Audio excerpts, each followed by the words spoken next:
And we are back with Primetime MMA Fight Night 32, our main event of Matty D versus Moffat Man. Joining me in the booth tonight will be the one and only TMF Ginger, and hopefully joining us a bit later on in the card will be Mr. Humbledink. It's going to be a good card, Ginger. You've got to admit, you've got yourself fighting, you've got Humble fighting, you've got the co-main of Bang Bang, who I always bring up whenever I see him fight, and we've got a good lot of prelim fights as well. Yeah, I agree, Doc. We got a lot of fights here. We got TMF Matty D fighting the Moffat Man as the main event. Matty D is former champion. And Moffat Man grabbed up a good couple wins today, including against myself and Tapo, 2 good wins. We got myself versus Ricardo, who's a very base fighter. We've also got Humble versus Doomslayer. And another one I'm excited for is KFP and Andrew as well. Yeah, KFP, part of the TMF camp. You got yourself there and Matty D in the main event. Focusing on that fight for 2 seconds, that's going to be the #1 contender fight, bringing us to know who's going to be fighting for that Xbox title in the near future. So it's going to be an interesting time. Will Matty D finally get his repercussions to fight the ever mighty Trixie, or will Moffat Man become a new challenger? Looking at the prelims, on the other hand, thrown into a full 360. You got Steam making his return, got A55 God Tier, should be an interesting fight, fighting Butterdog. BMF Testoyan's been making a couple names recently, so it's going to also be interesting to see. And of course, you got the KFP versus Intro fight. Yeah, I'm very excited to start off here. But first fight, we got Dante versus Crata. I'm excited to see this one. It seems to be a PlayStation fight, and I don't know much about PlayStation, but obviously, if you're good enough to get in the prelims, they're obviously worth to be watching. Lee, the PlayStation fights always have to use good one. Dante should be an interesting fight against Crata. It's the lightweight division. You have the classic Poirier versus McGregor pit. Poirier's got the grappling and the striking. McGregor's got the striking advantage. Yeah, obviously Poirier is the well-rounded version. He's got the more of the long game. That's where McGregor, he wouldn't be like his featherweight type. You have to be very more careful with him and very more bigger shots. But 9 times out of 10, it'll depend. It's always just a 50-50 between this, because if the corner plays right and picks his cards right with a striking, he can win. But if the Poirier plays technical enough, goes to the body, especially the leg, goes for a few, goes up to the head, it's anyone's game here. Well, the uppercut's already coming out by Dante. He's running with the PSN of Nathan Drake. In the blue corner as McGregor, you have Grata. The uppercut follows there on McGregor. And both of them staying a fairly slow pace. Poirier putting on this pressure just to make McGregor engage, because if you don't be playing on the back foot against someone like McGregor. I'm liking what Nathan Drake's doing here. He's filling him out. He's going up to the body, and then he's going right back up to the head, and then he goes for a 1-2, goes right back down the bottom. I really like what he's doing. And a stun could be it. Oh, nice. Lovely head movement, but the uppercut just got him. Interesting clinch position there. The knee follows suit, trying to do a bit of damage so far. Poirier is ahead. He's got that knockdown. 3 minutes left. For front kick clicks him as he goes for a leg kick, and a straight goes in the middle. And like I said before, the Poirier picks a lot for the longer game, and it's showing here whereas Crata is actually his head permanent half delta is significantly lower than Nathan Drake's here. Nathan Drake's is definitely putting on his pressure. He's making this McGregor work. McGregor could come back with the power in his hands, but Poirier isn't giving him room to breathe. He's constantly past that black line. He's only just managing to circle out on occasion, and so far it seems to be all the fight by Dante. Yeah, it's obviously Dante's round here as well with another stun. Maybe whenever clips him. I was gonna give a bit of advice there, but obviously he knows what he's doing. It's a dangerous place to be in, especially as a McGregor. Yeah, McGregor's been dropped twice. He's now on bottom with top mount, ground and pound possibly as a strat. 1 minute 20 left on the clock. A denial there, and this could be looking at the end times for McGregor. Don't forget about that triangle armbar too. Poirier's got very nice submissions, and he can get you out of there just by locking in by 1 denial. Triangle armbar. I think he also has a go-go, but that is banned under the rules, so it isn't a viable submission. Post a couple hook. Poirier gets up. Interestingly enough, evidently he's a bit more comfortable on the feet. He has got 2 knockdowns after all. Yeah, well, it seems like all hope's lost here because when you go in a half-star advantage from McGregor and you lose some of them stats, it's a scary place to go. Well, the head health is definitely chilling, and the block is narrowly avoiding the Stam's lower body kick there, and a straight by McGregor to end it off. That's a definite Poirier round if I've ever seen one, though, Ginger. Maybe debatable for 10-8, but I'm going to keep it at a 10-9. We're seeing the block down as well for here as and stamina game's pretty even. So at the start, this is definitely Poirier's game. Yeah, he's done a good job of managing that Stam. That's kind of it's only slightly lower, but that's to be expected. He's been playing the more aggressive game. Uppercut there, though, gets McGregor down straight, follows McGregor just narrowly avoids another straight, a slip of the head movement, and catches the knee to stop the onslaught. But again, by the time it looks of it, Poirier's back onto the ball, Ginger. Yeah, we're seeing I'm seeing a lot of knees here from McGregor, but he's not using them to the effect.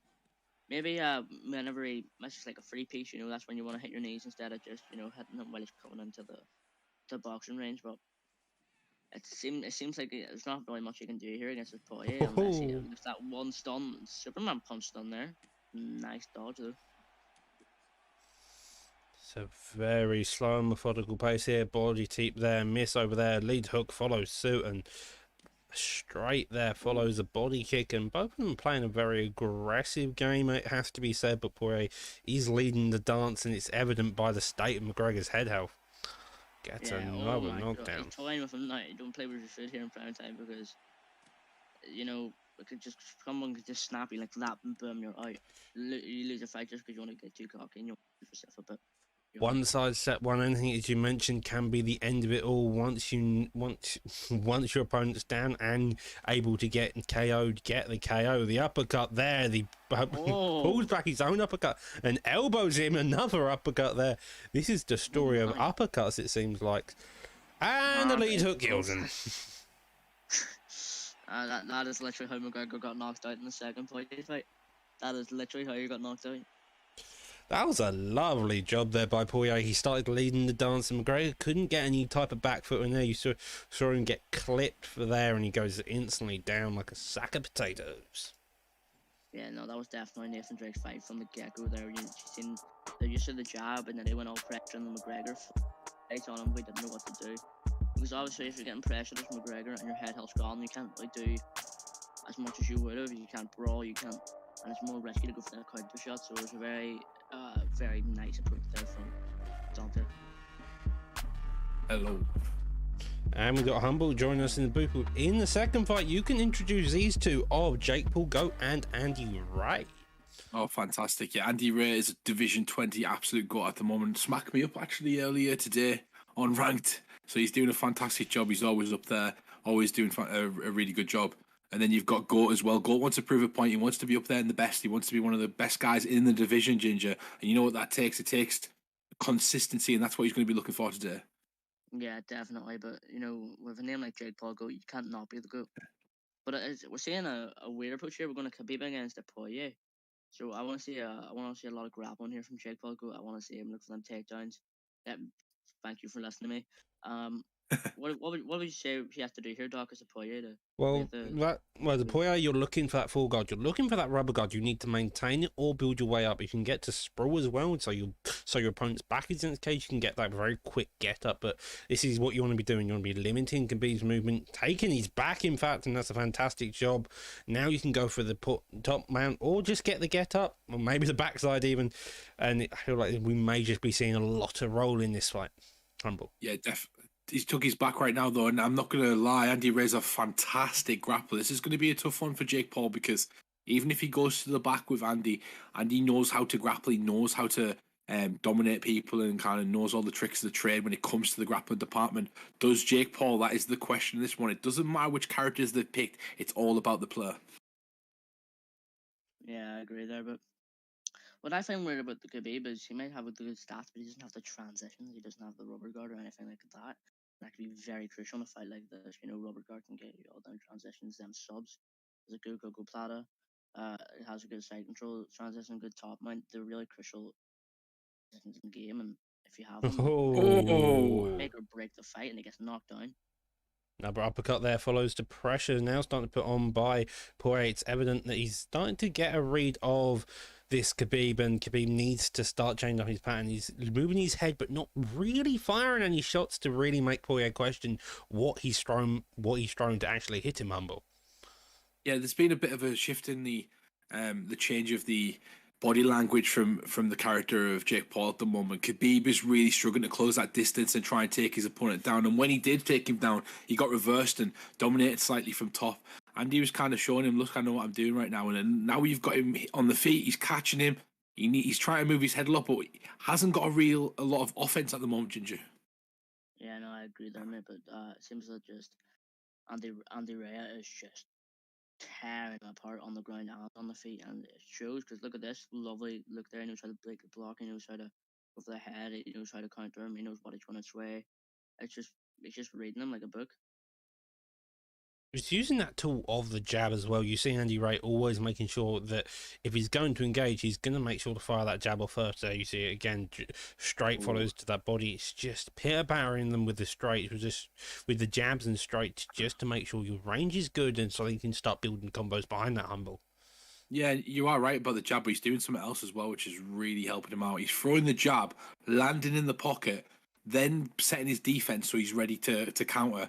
And then when his opponent decides I'm going to back up and with his hands down, and he knows that he's out of danger, so his opponent can't throw as he's moving backwards, he's not going to land because he's not in range. He then goes frozen, throws two strikes. So he's kind of killing his opponent's momentum every single time his opponent comes forward. Yeah, like you said, he's just killing his momentum, and he's probably going to try and go right back at it this round. And if I was him, I would, because that was definitely his round there, and I think we can all agree on that. Ooh. You can just stay patient like this, Ginger, and that's kind of the way he's doing. Is you can let the Khabib walk forward. He can't really engage in any viable way. He's got glimpses of good head movement, but it just isn't enough. Evidently, he just doesn't have that offense. And when he took it down to ground in the first, as you mentioned, Andy Ray seems to be kind of the better grappler, especially, and that seemed to have scared Khabib off. Yeah, but you still got to try and utilize your game plan. He hasn't tried the clinch yet. He hasn't tried to make this dirty. He hasn't tried to, offset the kind of movement and the beautiful counter striking at the moment from Andy Ray. Even the forward pressure as well. He's doing everything right in every department at the moment, Ginge. Yeah, no, he's doing everything right. Look at that. Look at the body and head health. They're almost perfectly balanced, and that's something you really want to do, especially against like a Khabib with them really good health stats. Pouring it on right now. He's starting to catch his opponent left, right, and center. Andy Ray is starting to try and hunt down Jake Paul. He's trying to take his head off Doc. Can he do it? He's going very slow, very methodical, and that's when you've got such an opponent who doesn't want to throw and he's looking for those counters. You can see it in that head movement of Khabib that he wants those counters. He's looking for a big shot and he can't get it because Ray's just staying patient. He's going slow, he's going methodical, and that's what you want with 2 minutes 20 left on the clock within the second round. This is a very slow-paced fight, but there's also a lot of action happening here, Ginge. Yeah, definitely. We're seeing the nice utilization of the jabs, like Humble said earlier, is killing him. Oh, he can use his head movement. Oh, body shot. It's starting to look bleak. Oh, he doesn't throw. That's the problem right there, right? Jake Paul hasn't capitalized on his chances. It looks like he's going to pay for it right now, Ginger. As Poirier pours it on, he just misses the front kick. Oh, my days. He doesn't throw again. It's like he's trying to be Terminator without actually having any offense at the moment, Ginger. It looks like Poirier is literally hitting like an Ngannou over the head sledgehammer punch, and it is showing. And look at the amount of head health. Look at the amount of health offense he's got there in the last 30 or 40 seconds. Absolutely unbelievable, and it shows you what can happen if you execute a game plan perfectly by going to the body and head and breaking down the block and stuff like that. The body and health is blinking non-stop. It seems like he one shot away from death. The body kick there doesn't get a stun somehow, and 20 seconds left within this second round. I don't know if Khabib makes it out of here. If he does, it's going to be a very dangerous first, third, and final round. Oh, big body shot right there. Looks like it's going to be over soon for Jake Paul is GOAT as Andy Ray looks to impress again. 2 rounds in a row. He hasn't put a foot wrong at all, Ginger. Every single shot he's thrown has been with intent, and all of his shots have been damaging, if not in the block.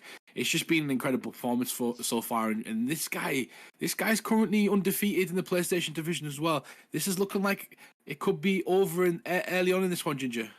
Yeah, like you said, Humble, it's just a technical beatdown because it shows you what can happen. Just when you're working both parts of the body, just really Oh, well. And the days. boxing skills really shows here. Using the straight as well, very powerful thing used by a lot of people. You kind of have to use it. But the stamina difference as well, it shows you what can happen when you work the body. Stamina difference just unbelievable. It makes it so that Khabib can barely counter, and he basically has no hope of winning now because of it. It's a very, very careful fight by Khabib. He's now just been rocked again. Poirier has really open palms. He can start putting on the pressure as long as he doesn't gas himself out by mistake. It's all for the win on his part. He can even just cruise out the last 30 seconds or so. Yeah, if Jake Paul has any success in this fight in terms of nearly finishing, I'm sorry. Oh my God, Andy Ray just ends the fight with an absolute spectacular head kick in the third round, and he goes undefeated again. That guy deserves a big fight maybe next week, Doc. That's it. That was an incredible performance. That was an incredible performance. Finally getting that head kick and getting the KO. Lovely job there. The Khabib tried his hardest. Sadly, Jake Paul couldn't get anything particularly going, evidently, but with an opponent like Andy Ray, it seemed like he's going to be a tough opponent coming into the PS division. And that being... Sorry, Ginger. And that being said, I was just about to say the PlayStation guys have been growing massively, Ginger, throughout the time that I've been here. And we've got another treat on our hands right now because we've got one of the guys from the BMF camp in the Baltic motherfuckers, Stoyan versus Mohammed Mukev. Stoyan's a top player in every way he plays. He's been in the ESFL. Ginger, you know what it takes to get in the ESFL. These players are no joke. Yeah, definitely. There has to be a level of just pure skill there to be in it. I don't think if I was at that skill, I think it was maybe just a fluke. But honestly, I sometimes think the same myself, mate. We've got BMF Stoyan in the red as Cejudo, Mohammed I'm not particularly sure, so I'm going to go on back. Makayev in the blue as Yan. Evidently, Peter Yan's got the better stats, already got the stun against Stoyan and going very aggressive all of a sudden. Not expected from my end on this one of Mukev to come out and he catches Stoyan again. Just chasing Stoyan around the ring, and this could be a massive upset. Stoyan coming in with a lot of hype behind him at the moment, wanting to make a splash in PT. He's very eager to make his name here as well as he's done in other leagues, and some bit of spanner in the works there, Ginger. Yeah, no, definitely. Clinical. He knows when to throw that head kick and the exact right time. He caught him again. Again. Oh my days, Stoyan in trouble right now, but doing the correct thing, and that's what you got to do, right, Doctor? You got to make them adjustments when they're needed. You got to make the adjustments. If you're getting if you're having issues on the ground, take it to. If you're having issues on the feet, take it to the ground. If you're having issues on the ground, keep it on the feet as best you can. It never particularly goes to plan, and sometimes that's the way it's go. Currently stuck in his full guard position. Yan's got that deny there. He's currently 3 stuns up. He's having a bit of issues maintaining positions outside this full guard, and he's doing a fantastic job holding it. He's just keeping him there, and he's just turning around over him, and he gets the half guard transition. I'm sorry, I jinxed it. I apologize. Commentary curse making an appearance again. How we always love it. Cejudo now taking top mount, evidently annoyed by the idea that we've said he was holding full guard. Side control here, looking just to make movement, just to do some damage any way he possibly can. Deny that. That's a good one, but maybe a crucifix position. Maybe he can go to top mount himself. Instead, ends up in half guard Humble. Yeah, nice work so far. And this is what you'd expect from a top player who can make those adjustments. You might be doing incredibly well, but it's the grinding effort of these types of players. They know that they can break you down in one moment at any point of this fight. So it's all about getting to a position like this, Ginger, and he's in trouble right now. Yeah, definitely in trouble. But I would just like a quick second to thank Andy Rara for subscribing. Yeah, great performance, and thank you so much for the subscription to Primetime. It does help us out massively, and also gives us a bit of support to those people in the back and you guys as well, so we can put on better things in the future. But getting back to this fight, it's been a great performance from Stoyan so far. Ginger, what do you think? Yeah, definitely. Being Stoyan, he was obviously started off the round in a very bad way. Oh, the round, got it back up in the second. That was a ground pound symphony right there, Doctor. That was incredible. That went from being Makhachev's first round to having been very close to Stoyan winning. That really shows you the danger of ground and pound. Gets a reversal though with 5 seconds left. Doesn't mean much in the long run, but that definitely puts into contention the end of that first round. Looking at it now, it's 10 significant strikes to 11 in favor of Stoyan. However, three stuns to Jan, so probably giving him the round, I would say. Yeah, and if you think about this, if he can keep the next fight on the feet for maybe a minute or two, does he get ahead again with some more rocks? Is Stoyan going to do enough to take him down and do some ground and pound? It's all about who can get this fight to where they need it as fast as they possibly can. But I'm also expecting some adjustments on the feet, Ginge. Oh! Goes back to the head. The head, the knees follow suit. Coming back to the straight, we've already seen a stun in the favour of Jan, and that's going to be big news. If he can just get another stun, spinning elbow takes the back, and now we go straight down into Baxin. Very little stamina though, so he's going to struggle of kind of controlling his opponent, but doing the correct thing, letting his opponent move in that first position, which you got to do, just let your stamina build back up, and then starting to posture up and dominate his opponent, taking him where he wants to inside control. And I believe he's got some reads of him right now, Doctor, which he's going to try and capitalise on in the latter stages of this second round. Yeah, he's got some reads. He's got that denial there. If he can hold side control, if he can get top mount, just get a couple, maybe 10, 20 single strikes in total. Jan did get the stun, but if you want to control it on the ground and get a lot more single strikes on your opponent, you may be able to score the rounds in your favour.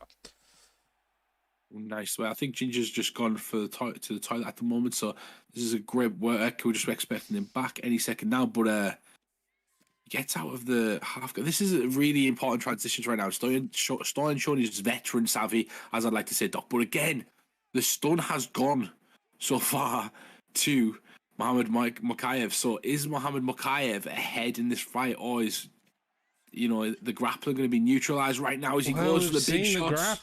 We've seen the ground and pound in the first round. He's now in it with 2 minutes left to go.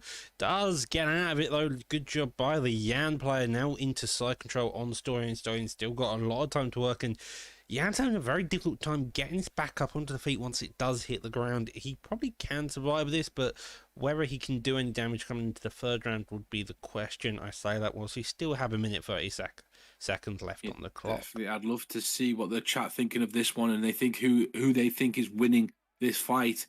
But this posture's up right now from Stoyan as he gets some big ground and pound off, but he doesn't really. Nice block there from Muhammad Mokaev to keep himself kind of relatively unscathed coming out of that. He's starting to get a timer on the defense, which is incredibly important as well, Doc. Sometimes you can adjust and start to block those shots to get reversals a bit easier. He's having some fun times though. He's back on the feet put. Jan's now on the back, firing the knees. A straight there follows double elbows. Doesn't land anything. The jab, straight lead hook is a combo to fear in this game, I feel like. And 15 seconds left on the clock. It seems like this is going to be Cejudo's round. Very nice so far from Stoyan as he's starting to turn up the pressure. He needs to watch the stamina, which I think he's realised at the end.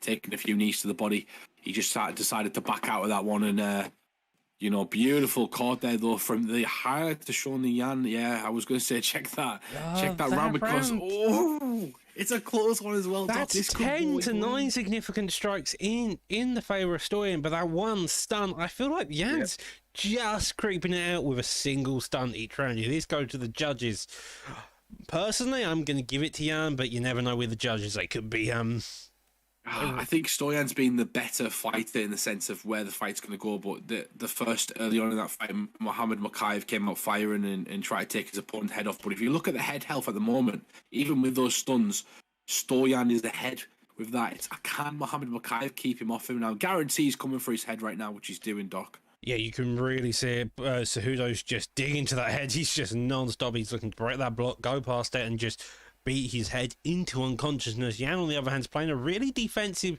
style, which I think sometimes the best defense is going to be that offense. If you can make that Cejudo scared, a straight lead uppercut can sometimes really put someone off you, especially when they're just non-stop pressuring you like they are.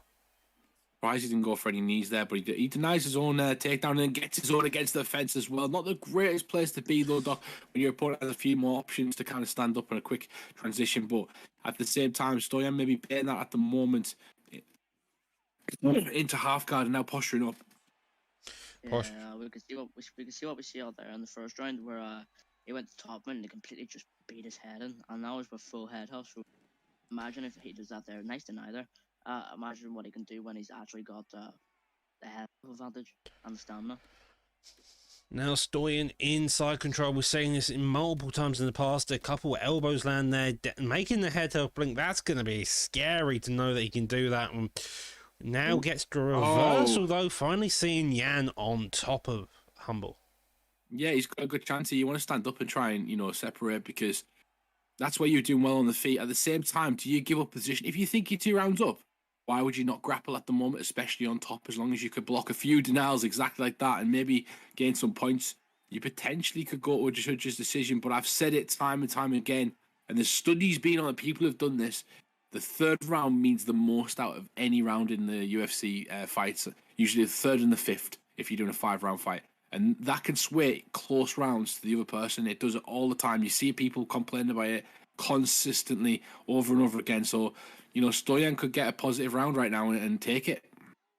Yeah, definitely that head huff is going to prove just something very, very, very important in this final round. He was trying to sit down the ground, Stoyan wouldn't let him. This is some mind games right now. Yan just doesn't want to finish. He knows how much a risk that head health is, and it's big time. He's probably lost this round pretty confident. He won round 1 and 2, you would imagine, and now he's just playing this back and forth game. As long as he doesn't get knocked out, he may survive. You're not particularly sure though, as Cejudo puts on this pressure. Oh, this is it. 15 seconds left. Can he do it? Stoyan's trying to knock out his opponent. He thinks he's behind. Makhamadov, he's going to survive. He's gonna survive, and now we gotta wait for the judges. Oh, I'm excited for the judges, Scott. I was only here for round 1 and the 3, so I don't know what happened round 2. So I'm I was gonna say the ghost of Ginger came along. Stoyan takes it. Man, that was a close fight. Do we get to see the stats? Probably not. Maybe. Hey, he's gonna look. To be fair. Oh, that's a wild one. I just 28-29, 30-27, and 29-28. Thank you so much. Has to be. Yeah, go on. Sorry. Has to be one of the most wildest scorecards I've seen today. It's a very interesting time. Probably wasn't approved by the police. I don't think none of the judges actually agreed on something to do apart from 2 of them giving it. Yeah. I've said it over and over again, that 3rd round though, I think that Stoyan took that 3rd round and the judges then. Well, according to one judge, he took all 3. And according to the other judge... Well, to be fair, someone in the chat did say beforehand, I think Cejudo's 2 up, so... even though, because you remember the ground and pound in that first round. Yeah, and it's also based on damage, so it could be that. It's just an interesting time. However, though, moving on to that peculiar fight, to say at least still good, we maintain to be on the PS side. We've got 855 God Tier versus Butterdog. 100%. This is good. Yeah, it's a cool name. Bullet Dog, or is it Butterdog? Is it Butterdog? Butterdog. It's from a video called Butterdog. Somebody put butter on his dog. Oh, he's PSN is Butterdog, so that's the name we'll be going. We got 855 God Tier in the blue gloves. Both of them have gone McGregor. I think we've got the young McGregor versus the old McGregor. Well, Young's winning that. Just saying.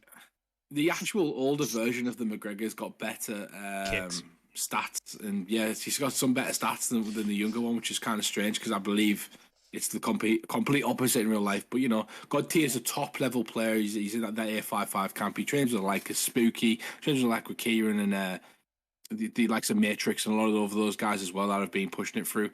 So he's going to be well versed, and you're seeing that right now with his McGregor pick. He's taken the center in the octagon and counter his opponent, Ginger. Looks like this round's going to be finished in the first. It looks like this fight's going to be finished in the first round. If it keeps going like this, the head health is just being pounded on by both of them. Pretty even, I would say from the start. Obviously, God Tier taking the center a bit more, but it looks like an even fight. They're both taking about the same amount of head damage, and it's looking pretty even to me so far, Doctor. Yeah, both of them are staying pretty confident, pretty slow.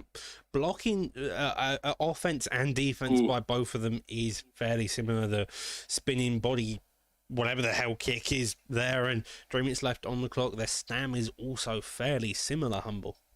Yeah, I'm just liking the work that Gotti is doing as he gets caught right there. The commentator's curse comes in again, and now Bulldog misses a big straight spinning side kick to the body right there. Beautiful work right now from both guys, trying to land some big shots on their opponent, but making it exciting, making it difficult to be in front of each other. But Butterdog's got the better of a few of these exchanges at the moment, Ginger. Yeah, but I'm also starting to see a bit of a stamina dip, and we're a head health dip apparently because we just got stunned. Butterdog stam is kind of the main game here. Like, you can just see somehow Butterdog's just having a bit less of that recovery on the stam, and that's going to give him issues. Like, even at the end of this, if those massive whiffs of those 3-piece combos, Humbles, are going to play massive deficit to your stamina. Yeah, 100%. Yeah, I'm liking the both guys' work at the moment. This is a good fight as well. For I believe both guys are making their debut in primetime, and you know this is the level of PlayStation competitors we're getting into the game at the moment. Both guys countering, throwing feints, using their footwork. None of them overcommitting all the time. They're constantly trying to readjust and make adjustments during the fight and keep their defenses up as well. So this has been an excellent one so far. Very, very close round. Yeah. Like you said, very, very close. Like I said earlier, stamina's starting to dip a bit. Body health goes a bit towards the God tier. He's got head in that. Head goes a bit more towards God tier. Oh. Start to see him And he bows to his opponent and then nudges him down, Ginger. I don't think that go very well together. The casual bow followed by the ground and pound. It's a very interesting time. Now we've seen them on the ground for the last 20 or so seconds. I think got to just happy to sit here, rain a bit of that ground and pound, do a tiny bit of damage. Instead, though, gets up, goes for a bow, and 10 seconds left on the clock. Some people have their metal combos, but God has knocked down then a bow. Yeah, the knockdown and the bow combination. It's like and then the jump. Can't forget the jump. It's like an ice cream with a carrot on top, isn't it? It doesn't quite go, but you know, it might trick your opponent, make you think that, you know, there's a bit of respect there, then bam, catches you out of nowhere. It's the ultimate disrespect all of a sudden. So it's an interesting strategy, definitely. Yeah, I wouldn't say so much disrespect. I would say it's a bit of respect with a hint of disrespect. Oh, big shots. Like one right and a wrong make a, I don't know if it's right or wrong. So make it double wrong. Yes. Or it makes it a half right. We don't know. Ooh. You can just tell Butterdog's got to be so careful. Like one clean shot by A55 God tier, and he just gets knocked down. McGregor and the lead head kick again. Man, Jesus, damn. Slight and rage quit as well. Yeah. Beautiful work. Let's go. Get my body back.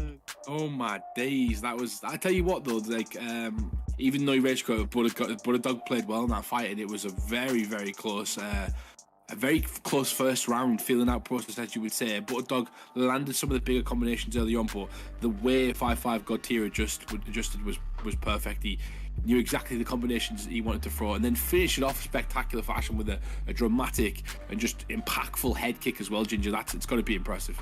Yeah, definitely. We've seen what happens in a fight like that, where it's just a fight for the center. We've seen just flat out exchanges, and whoever wins the more exchanges most likely will win the fight, and that's what we saw there.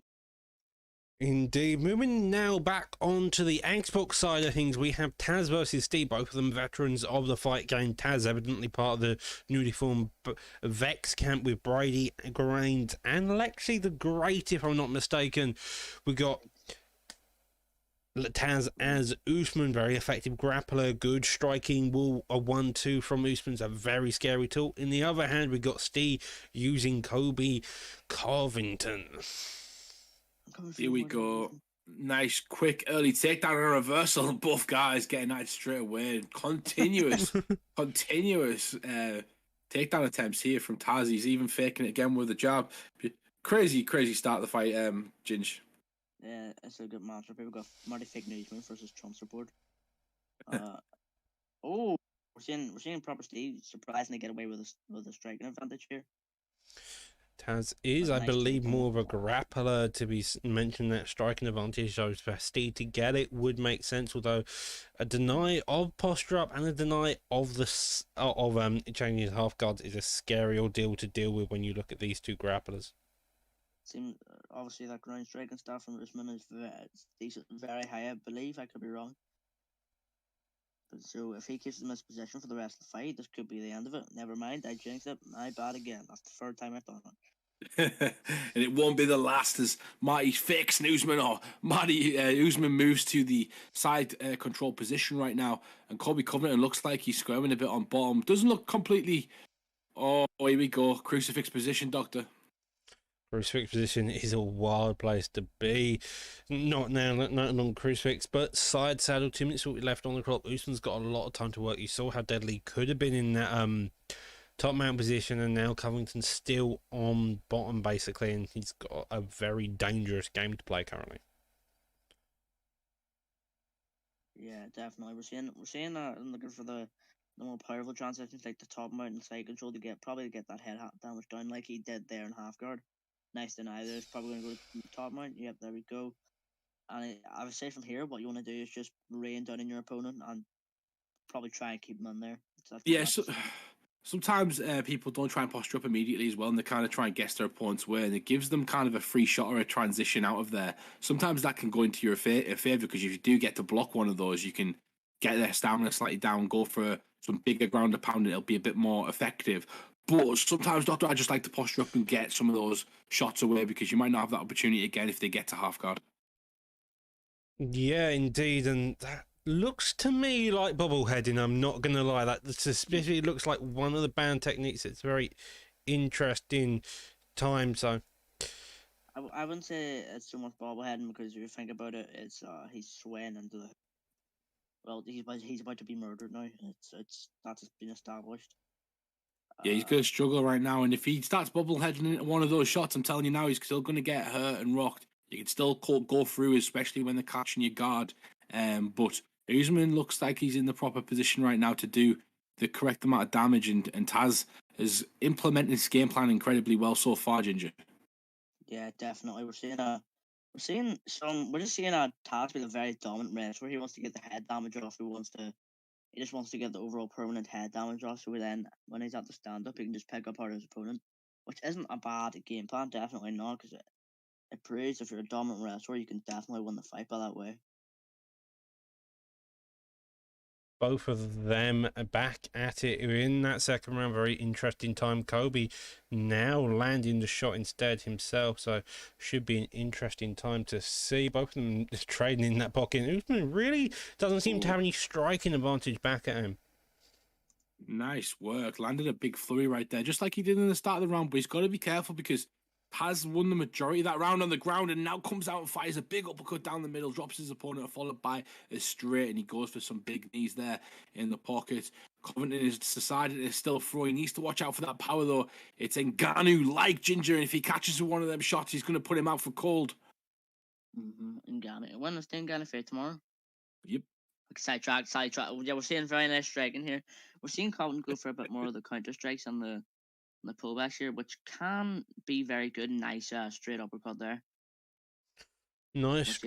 Oh, that elbow though was massive to kick there again, and both of them trading straight there, crane kicking. It's a bit of a mental fight.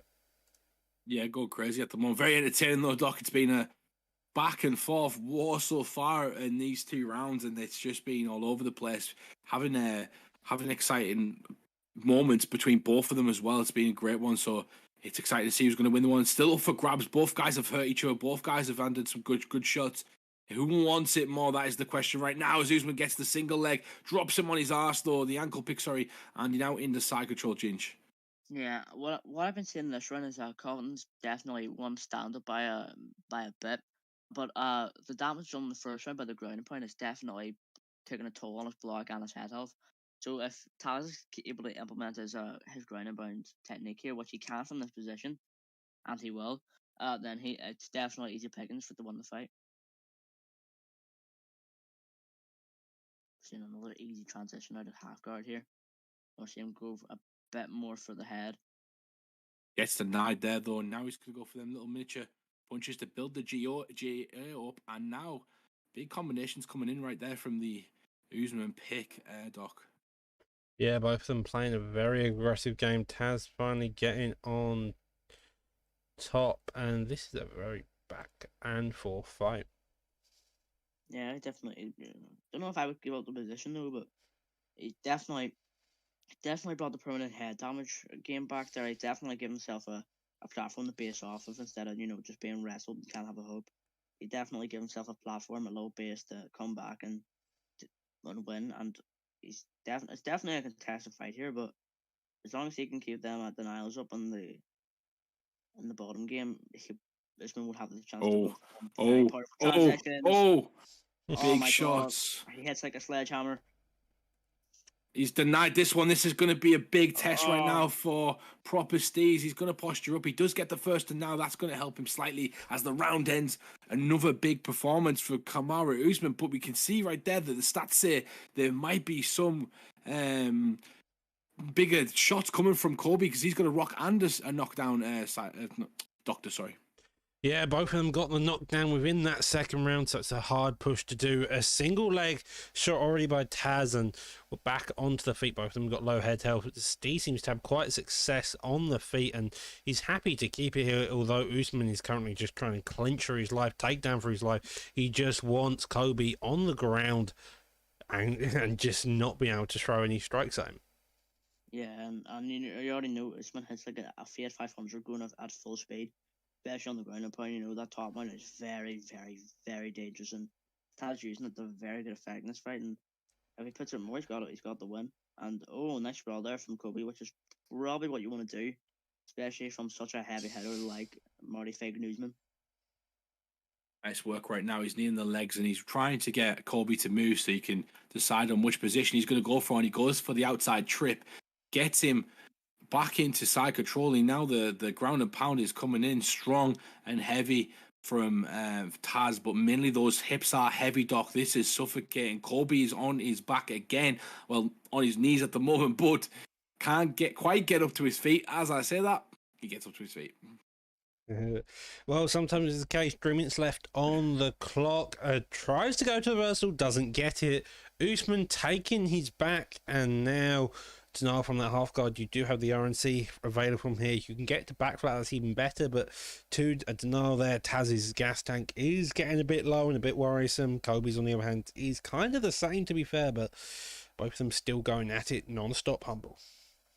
Nice work right there. Yeah, they are going at it, and interesting. He's got back to his feet. He's got 2 minutes. If he stands back up right now, he's going to try and use your wrestling. And the issue you've got right now, though, Gingers, when you press it into someone to try and finish them and do some damage, you kind of open yourself up to get taken down, to get clinched, and that's exactly what we're seeing right now. Yeah, definitely. But we're just seeing a full wrestling clinic here from Marty Fake Newsman or Marty Justman or whatever you want to call him. But yeah, he's definitely admitting the wrestling. He's definitely getting the grappling. The denies are there. He could probably even try and go for submission if he wanted to, but it looks like he's going for that TKO finish. Nice work right now, going for the posture of ground and pound again. This looks like it's going to be a difficult last minute for Proper Steve, Doctor. Well, you say it's a lift all on minute. He's the one having the most success up on the feet. We're on the feet now. Usman finally wanting to engage a bit in that boxing, but Usman seems to be the one wanting just to let Steve come forward. He's scared to engage because he knows for a fact if he does, he may get knocked down, and that's the scary part. Head kick there. Kobe is gassed. Ducks under the straight clips there by Usman, and Usman goes straight for a takedown, hoping to get the step up. Does get the high crotch, and probably going to look to slam him. Oh, damn, right on his back. Going for that beautiful dump right there, Ginger. That's going to hurt you. And we get to a decision. There could be that was a good fight from Usman. Well, what? He just quit before the end of it. Well, boys. Okay. Well, we know who won the fight. Let's be real. So let's just give it to that person and go from there. Decision win. I believe it was for Taz. Yes, for Taz right there, because Usman was Taz. Yeah. so Taz would get the win. There's no way. I don't. I mean, who quit? Who quit the fight there? I don't even know. Steve quit the fight there. Right. Okay. So Steve gets the loss. And you've already lose. Seems so. That was a very interesting way to lose the fight. Okay. Yeah. Well, you've got. Let's cut that. Let's be real with it. So we're in an organization where we're trying to organize these fights and put on these events, and we expect the players to have some sort of to follow some of the rules, and we've got to see the results to those events to give the people what they want at the end of the day. Now we're speculating. We don't want to be speculating. So please, if you are a player of Prime Time, do follow the rules and try to do that. But moving on, Doctor, we've got Purple Urkel versus Def Jam. This is going to be a banger of a fight. Both guys want to make a big name for themselves in the PT. They've both said Purple Urkel coming off of a tough loss to Samurai Robin at the moment, and Def Jam, I believe, is 1-1. So this is going to be an interesting fight. It's kind of like the old guard versus the new, and we see that a lot in Prime Time, Doctor. Yeah, the old guard always there to make us stay. The new guards coming in to showcase their ability. Masvidal versus Thompson. Purple Urkel in the red gloves as Thompson. In the blue gloves, we have Masvidal. Thompson's got the footwork. He's got the kickboxing. Masvidal also has the kickboxing. Not necessarily the footwork, but he makes up for it with the better boxing. Ginger. Yeah, definitely. Here we're seeing a normal kickboxing classic. We see Masvidal uses the knees a lot. So obviously Thompson uses the head kicks, the body kicks, everything basically that isn't a knee. And what I know is Thompson, for some reason, Thompson has this weird animation with one of his kicks. It's like it's worse than every single other kick, but he's better than everyone else who does it. Big shot. Big shot right there from Def Jam as he comes forward. Masvidal trying to get into the pocket and try and get in the face of Wonderboy at the moment. Just not quite getting there, Doctor. This is a close fight, but I do believe fighting in the phone booth for Masvidal might be a mistake from Purple. Fighting in the phone booth as Masvidal. Oh, yeah. Apologies. I thought you meant Masvidal fighting in the phone booth. But yeah, no. Purple Urkel willingly fighting in the booth with Masvidal's a scary idea. But landing that question mark kick can give you some confidence. As long as you maintain this in and out approach with Thompson, where you're hitting and you're not getting hit because of your footwork, you're going to have some success. Although Masvidal seems to be wanting to stay in that pocket, and to some extent, Purple's allowing that, Ginger. Yeah, definitely. We're seeing that especially in the body work again. Another fight where they're saying someone go with the body then the head, and they're mixing it very, very nicely. And we're seeing Purple Urkel go with that. Obviously, I've seen Purple Urkel a lot more than I've seen Def Jam. And yeah, I'm saying him go a lot more his way this round. 100%. That's my favourite noise you've ever made in your life, Ginger. Every single time. The Purple Urkel though, I've kind of noticed something he's doing which is quite nice, but now he's starting to take a lot of those shots. You can't continue to stay in the pocket, that's the issue. Even if you're having some success, some of those shots are going to creep in and they're going to damage you more than you're going to damage him. But what he's trying to do is gain space from Masvidal and kind of get him to take a back step, and when he's doing that, that's when he's throwing his kicks. It's kind of a smart strategy. Something I implemented in my game plan as well is if I get in my opponent's face and they step back, that's when I know I can throw that kick, and they only ever catch me when they decide to stand the ground or come forward. So you've got to kind of dictate that, but he's getting caught now trying to maneuver and get that to work for him. The leg kicks coming out by Masvidal, just trying to reduce that footwork. It's a very slow approach, but it can work. You just need to stay committed to it. A minute left on the clock, Ginger. And I feel like Thompson's winning this just purely for the fact Masvidal seems to be slowly gassing himself out here.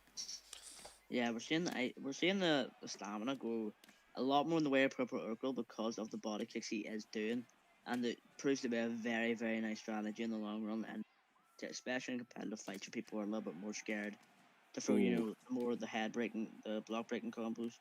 So we can really prove here there's body work and it is working, but he needs to be careful of that block because he is being absolutely mauled with them forward pieces.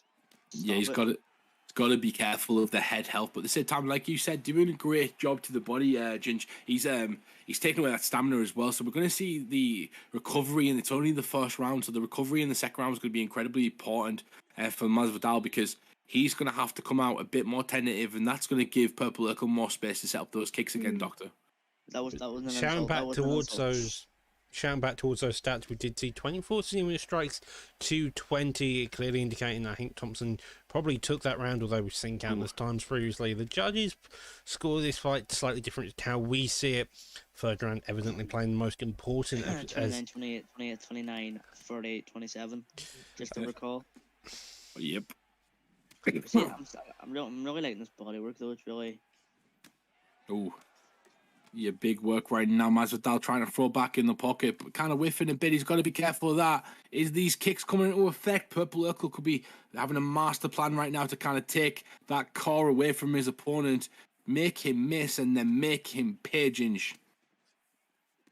Yeah, it's just really making him... It's just really nice counterboxing technique here. Beautiful work right now. Getting Nice. caught, though. Oh. Stamina's going low, though. It's going to go for another body kick. Yep. body kick there, and both of them are already in this back and forth fight. It does seem like Masvidal's leading this fight a bit more, but as you can see by the stand, Purple is just so far ahead in that stand that I think even if, unless he doesn't get clipped like a big overhand, the body health of Masvidal's going to be a massive issue coming towards the end of this round. And what do you think, Doc, that's got to change from Def Jam at the moment? Because even though he's doing a great job of attacking that head, it's kind of that old chess game, and you see this a lot on UFC 4. It's my body versus your head, and usually the head battle wins in this case. So is Purple Urkel doing the right thing, kind of hunting that head, or do you think he's got to change it up and go for something else right now? Well, one of the main changes that has happened between the first and second round is you're seeing the body kicks thrown by Purple Urkel. They were clipping him in that first round, and Def Jam just was having that success. Somehow manages to block him, and that head kick follows. Damn! Man needs some milk. That was incredible. Stephen Thompson just knocked. You need some milk. Milk. Oh my days, that was a great performance. But I tell you something. That was a very impressive strategic fight from Purple Urkel, and his fight IQ is very high right there. Great work throughout the fight, and I'd love to see this Purple Urkel against the Samurai Robin last week, because this is the Purple Urkel I've watched fighting, and he's been super confident, and when he's confident in himself, he's fantastic. So more of this Purple Urkel is going to go far, especially as he's learning more and more against these high-level players. Yeah, now we're moving on to one I called it the very start of the card. One I'm very excited for is former TMF member, FP, and True. Obviously, I'm sure more of a striker-based KFT, more of a grappler, turned a little bit of a striker from his time in TMF, but I'm liking to see the clash of styles here between KFT. We're seeing, an Allen versus a Pettis. Pettis being part of the KM's kind of style. You know, you got KM Adjust as a Pettis, you've got Valentine, not really a Pettis, but again, Pettis is one of those styles where KM kind of goes towards him just because it is like what you see with a lot of any type of striking game going towards it. Both of them starting off already aggressive. Kev going to that grappling base really quickly. That full guard sweep gets us into full guard, and it looks like it's going to be a very busy fight already, Humble. Yeah, it definitely is. And you got Arnold Allen on top of Pettis as well. This is going to be an interesting little strategy.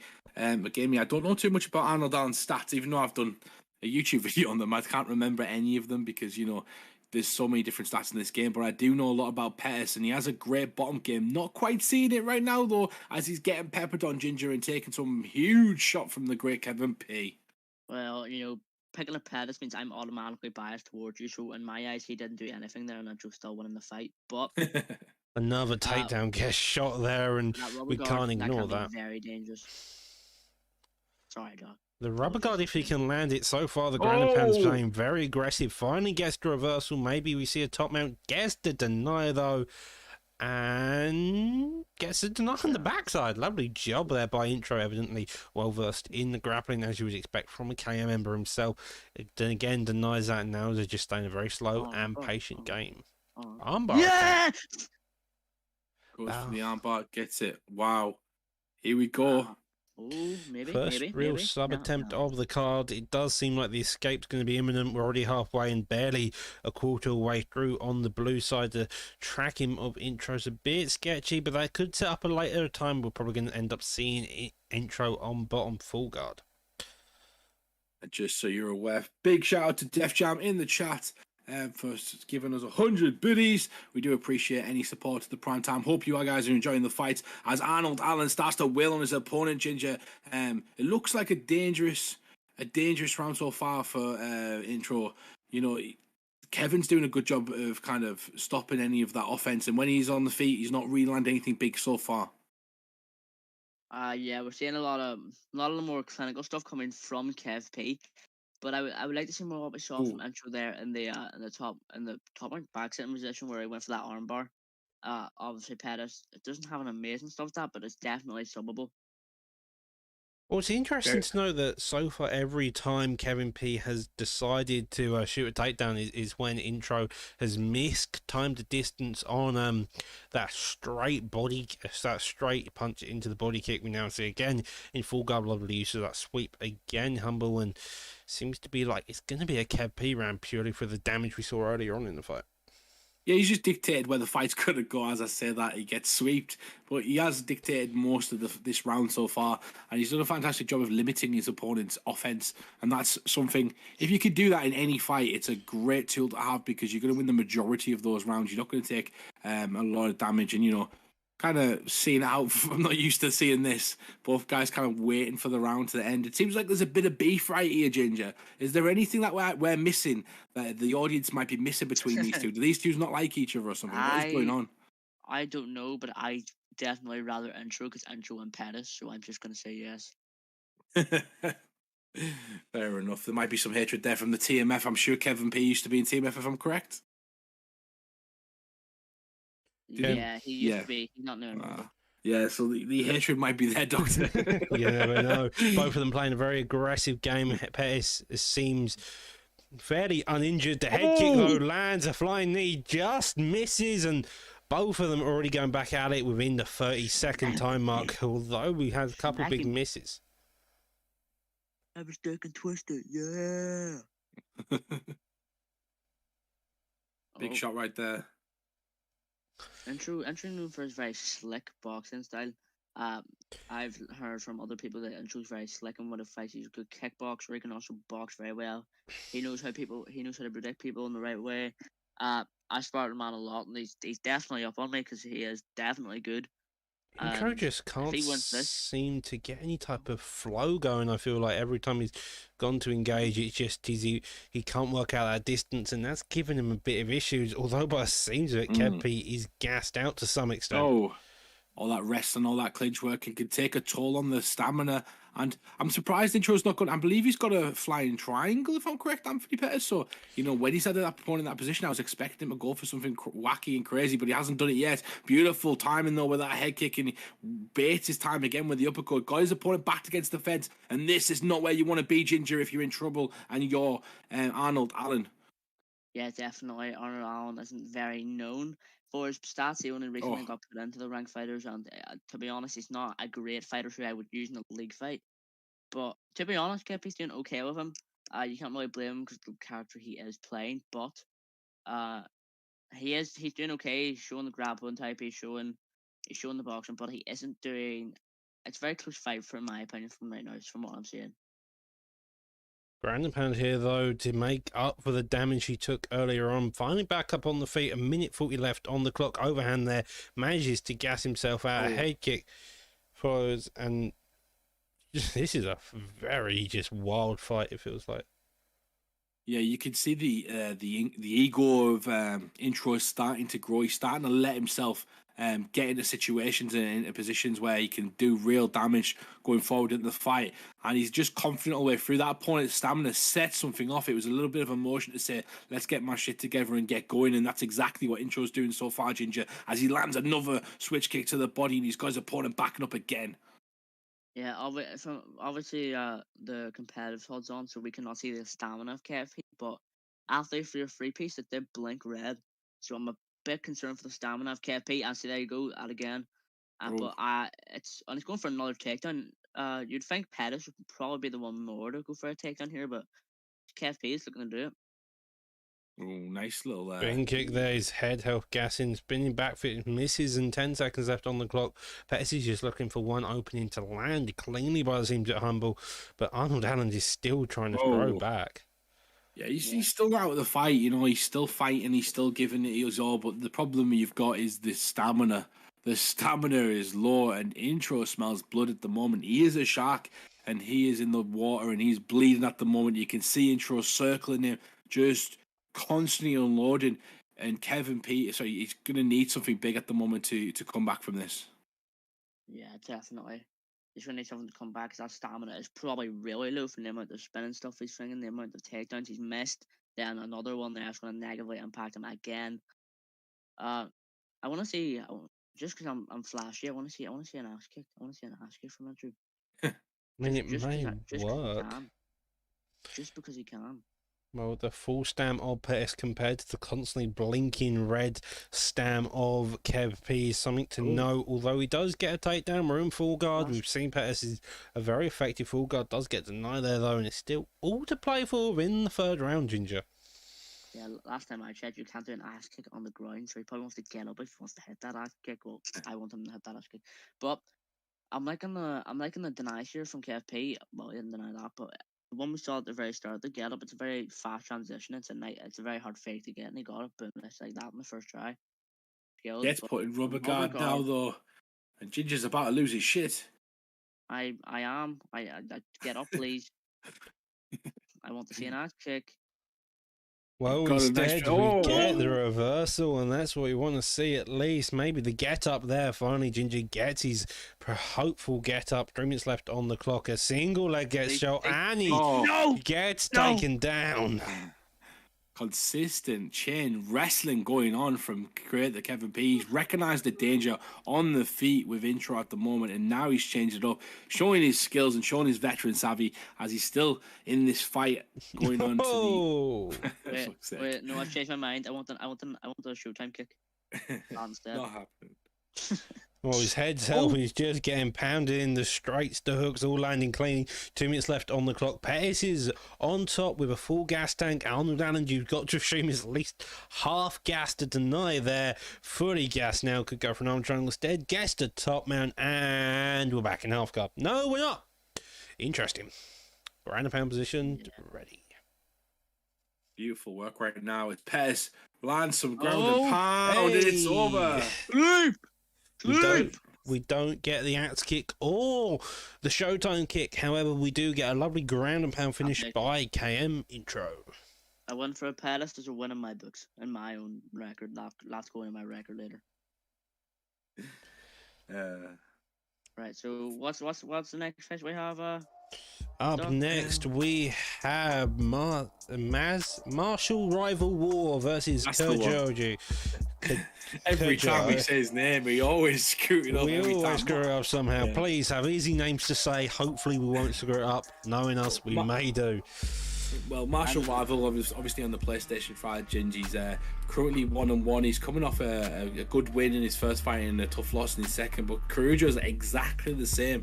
This is a fight of the 1-1s. These guys have both got a point to prove in the PlayStation division, and I know both guys have been biting the bullet to try and get some more wins under the belt and move up them rankings. Oh, we got a 5-star GSP pick. GSP. Yes, that'll be the one versus a Burns pick. Right. Herb Dean as Duresh. We start off with a leg kick to begin with. GSP showing about respect. Burns taunting. I'm about to follow, and now we're off to the races. He's going with that. He's going with that. God tour. That's a lovely sidestep. Down buys him, then jumps on him. Oh yeah, big straight right there. This is what you get when you stick your hands up. Kyoji is starting to put it on him, Doc. That's a very quick start around. After an interesting back and forth with the taunting matches, you now have both a knockdown in the favour of GSP. Burns shooting for a takedown, firing a bit wildly. That slip hooks there, straight up, goes to pull back, then fires a straight back. 3 minutes 40 left on the clock, and neither of them seem to be wanting to slow down the pace when both of them don't have the greatest of recovery, Humble. Yeah, a bit of a crazy start, but I feel like Kyoji's might get drawn into a bit of a fight, a fist in the pocket fight right now, and I'd like to see him be a bit more technical. It might be a bit boring sometimes, but feinting to a bit more, using his footwork. Currently, he's flying into his opponent and he's catching him. But those reads can be read, and those patterns can be discovered. So he's got to be careful of not overcommitting, which is what he's doing. And he nearly got caught right there and gets caught with a big piece. And as I say that, the danger looms ahead for Carujo as Marshall's rival War pours it on him, Ginger. Yeah, Burns sitting like he has a black belt in his hands. And, oh my god. Oh, my god. he catches him with an elbow, and now the ground and pound begins. My head hurts. My head Both of hurts. them back and forth. You got a possible Kimura, then doesn't go for it. Goes for the half guard sweep again, doesn't get it. Burns now on top, staying patient, looking to get denies. GSP on the other hand is probably looking to get up. The ground and pound there though fires off, working that body and head, just peppering those tiny shots, gets some stats onto the scorecards. Humble. Yeah, it's always crazy when you have a sequence like that and then it ends up kind of stagnated in we are getting some damage, but stagnated in half guard after both guys have just been dropping each other in a 30-second sequence. But, you know, this is what good players do. They make those adjustments. They make you come out of your shell, throw crazy shots, crazy combinations. And once you're drawn into that battle and you're kind of throwing 3 pieces and 4 pieces, they'll start to pick you apart. They'll start to take away your stamina. And then they'll get in positions like this. And this is where you can't get them off you when you're at a stamina disadvantage already. Yeah, once you're... Carry on, Junior. Do you want to go or I go? Carry on. Sweet. But it says in the game that Kilburn's actually a boxer, which probably not, to be honest. I would see more people use him to clench and grapple in rank. But it's definitely showing that right now, where Marshall rival War is getting the better of the grappling, whereas GSP's probably getting the better of the striking. But the striking is more even than the grappling, if that makes any sense. Well, both of them here calling around to the first round. It seems like how Burns did get the victory there because he got the knockdown and then he got the ground control afterwards. You haven't got to remember though, GSP did get the knockdown. He gets a stun there, misses just uppercut. The straight follows suits, and he's throwing a bit like a wild person. He was just looking to knock Burns' head off. Go through the block though a lot here. He's just damaging his opponent. He's getting his stamina back. So, you know, Marshall rival War needs to do something about that. And that he does, Ginger. He takes him down on the ground, puts him into the guard. And now you're in a bad position again with GSP on his back and Burns on top. One of the world jiu-jitsu champions on top of you. Oh, God, every time. Yeah, that wasn't very jiu-jitsu like. But we're seeing a nice left right there from John. He seems to be implementing grappling a lot, and he likes to grapple from the looks of it. And I would too if I was getting smacked by a 5-star GSP on the feet. You kind of have to grapple. I'm seeing a nice little fakes here from Marshall Rival War.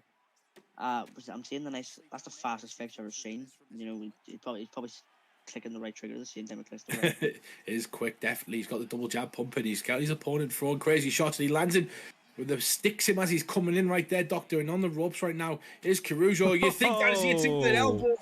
That elbow narrowly avoids getting finished with the straight, dodging it. Marshall Ward got the highest stam. GSP's having a hard time to recover. His head health is low. He's gassing out. We did see him very effective within the first 30 seconds of the round. However, though, Burns has changed the tide of the fight and is now starting to make a massive comeback. Even we saw the same within the first round, though, as well. Yeah, definitely. We're seeing GSP get the blah blah blah blah blah. We're seeing GSP get on top here in the grappling, and we're seeing him going for the ground point now, which is definitely a change. And my bad, I'm sorry, 4th time. It's okay. Nice work right there from GSP as he lands a beautiful combination. But like you keep saying there, though, the ground and pound so far, the all the work, even the stick when he hits him with the elbow is kind of coming to fruition for Marshall. And you know, it's a difficult task to kind of get away from that GSP get away from that Burns as he's constantly able to mix up his game, Doctor, and kind of take you down at will.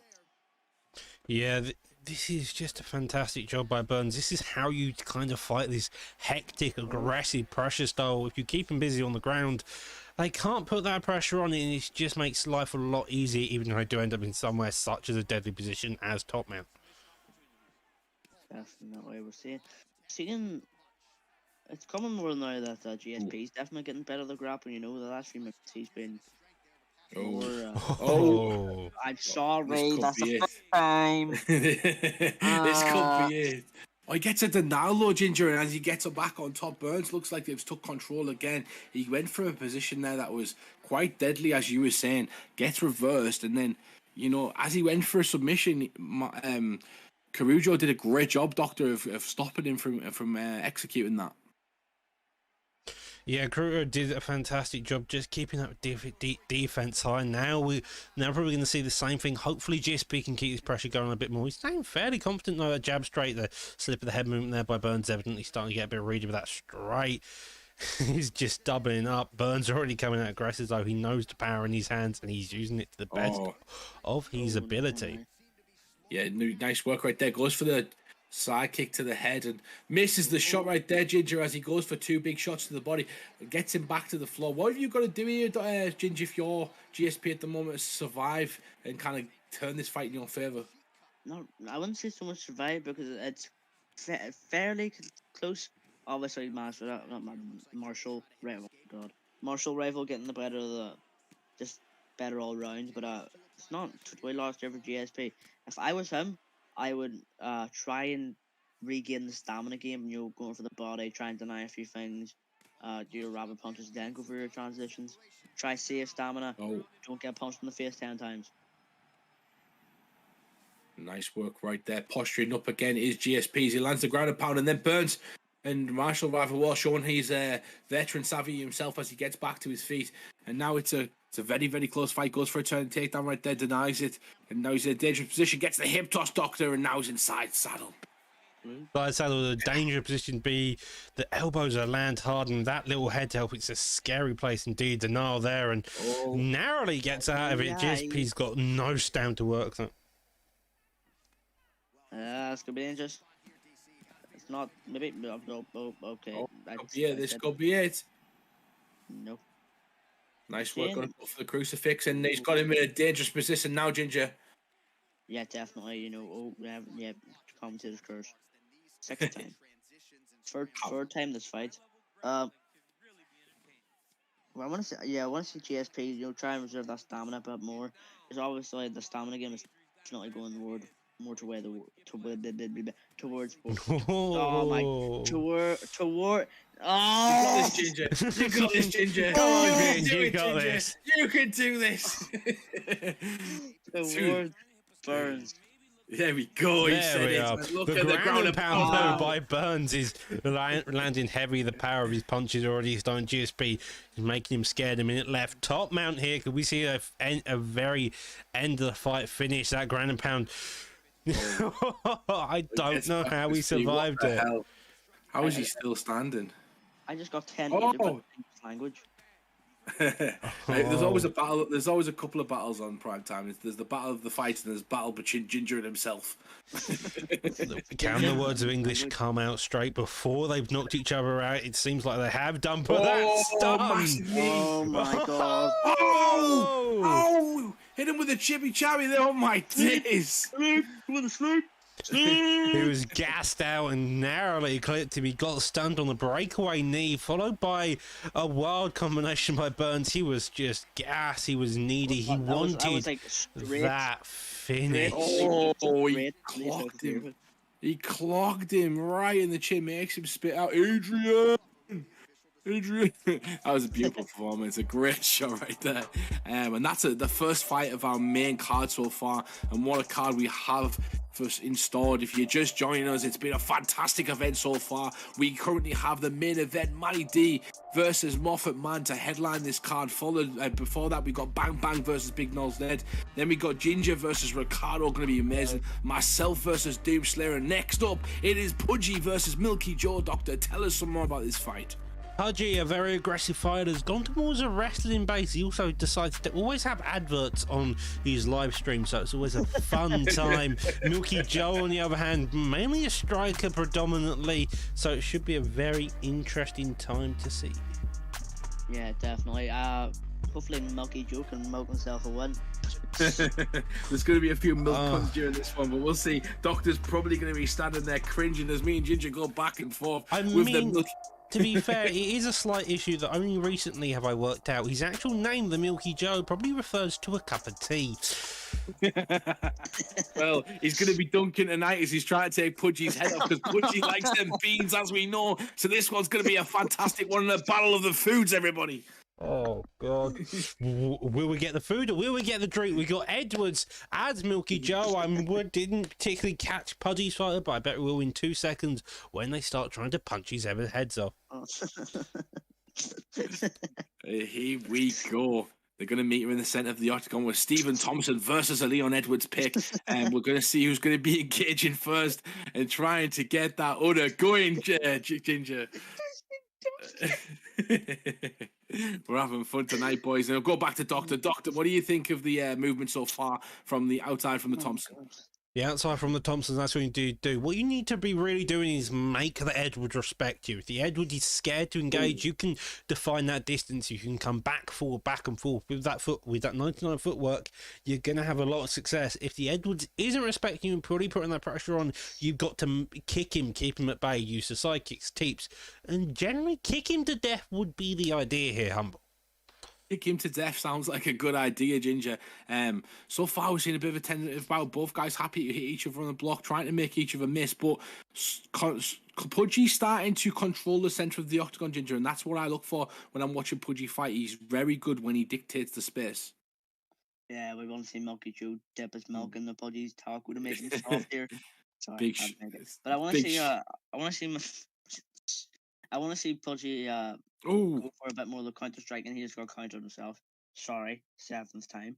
But I want to see if blah blah blah blah. Oh, 210-8s.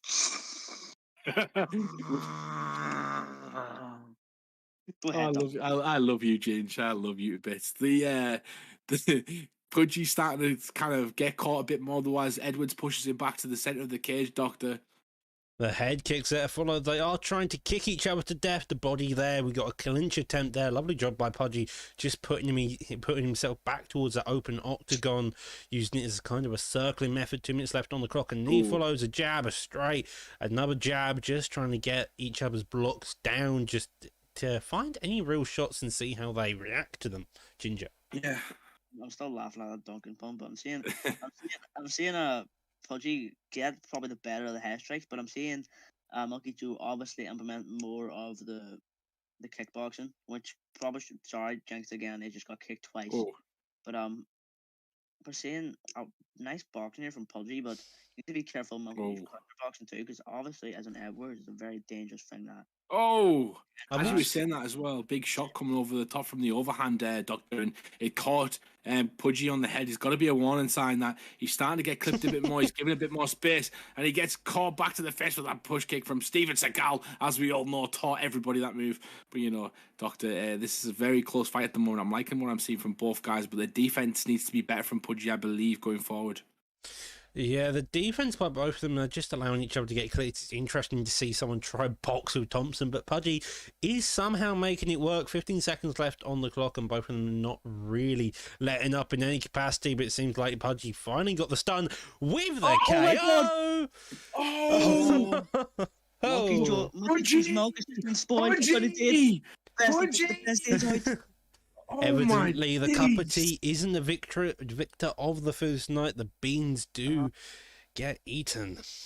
And if you don't, the milk has been spoiled. The milk is spilled, and Pudgy was the one to spill it as he absolutely collides his foot to the face of Edwards. There, beautiful timing for Pudgy. And if you don't get the pun about the beans, go and follow Pudgy on Twitch. He's a fantastic streamer and one of the best in the Xbox. What I was about to say though, he's ranked 5th in the or 6th in the Xbox division at the moment, Doctor, with a 5-2 record. So that takes him to 6-2, and he's had some big wins over Tadpole and the likes of other top contenders in that division. And now another win over Milky Joe is going to only enhance his campaign to be pushed into that title picture and maybe have a #1 contenders fight in the future. And now, I what I would like you to do, Humble, is get out of here now. Yeah, I'm gonna go and take my fight, guys. I'll see you in a bit. Yeah, we're going to have a bit of a fun rotation Shadow system for the next 2 fights. We've got Humble stepping out of this fight to go fight Doomslayer, and then up afterwards we have Ginger hopping out the booth as he goes to fight FSK Ricardo. So without further ado, let's move straight on to this PS fight, in which we have to see Humble fight the mighty Doomslayer within the middleweight division. Now let's see if Humble can be humbled, or if Doom can doom. If Doom can be doomed. And we're seeing a Whitaker versus a calf. That is very, very, very risky there from Doomslayer. I've also seen the NWO bunch go calves in the past, obviously. But obviously, Humble is at a very, very, very big stat advantage here. Both of them engaged in the calf, already starting on the good foot. We got the Whitaker as the most typical pick. He is the meta pick for a good reason. Both hook there, and it's a very, very slow and steady pace. Humble just got absolutely smacked in the jaw by an uppercut, and then same thing for Doomslayer. Nice square there from Humble. We're seeing, well, they're moving too fast for me to speak. What's happening? They seem to be always moving too fast for you to speak, Ginger. A front kick misses there, a straight there, followed by the jab, doesn't get the double hook to the body. Interesting time. This calf pick seems to be kind of happy to plant and box like a madman. I would assume it's a boxing calf, but you're never particularly sure when it comes to calves, since there's no real indication of what they are until they start throwing spinning shit. Yes, agreed. Until they start throwing cheese kicks or death kicks or whatever they're called. But from what I'm seeing, he went for 2 takedowns so far. That leads me towards he either went virtuoso, or he went for a wrestler or jiu-jitsu person. Yeah, wrestler jiu-jitsu always works, but so far we mainly see him on the feet. Whitaker staying fairly patient. A jab straight follows suit. He's trying to work down the block to fire past the other that has the calf, but he hasn't had any success there. Humble's ability just to keep the footwork out, so he's taking shots on his block, but as soon as it gets anywhere near a dangerous point, he's out of that pocket, and he's just being patient. Smack him, then. I want to say, I like what Doomslayer's doing was 1-2s, it breaks down the block a little bit, he's starting off every combo with a jab that probably could come to hurt him with that slipper that Humble's obviously been throwing a lot. It's man punch them, then again, that with 1-2. What would you have to do now to get with an advantage here and keep it, if you were Humble here, Doc? I think with Humble, it's mainly looking for counters. The only time Doomslayer is really opening up is when he's trying to be the aggressor, so he can get like one of those side slips or like uppercut counter, even an elbow like so. Is kind of the mainstay. He wants to be patient. He wants to slowly work it out.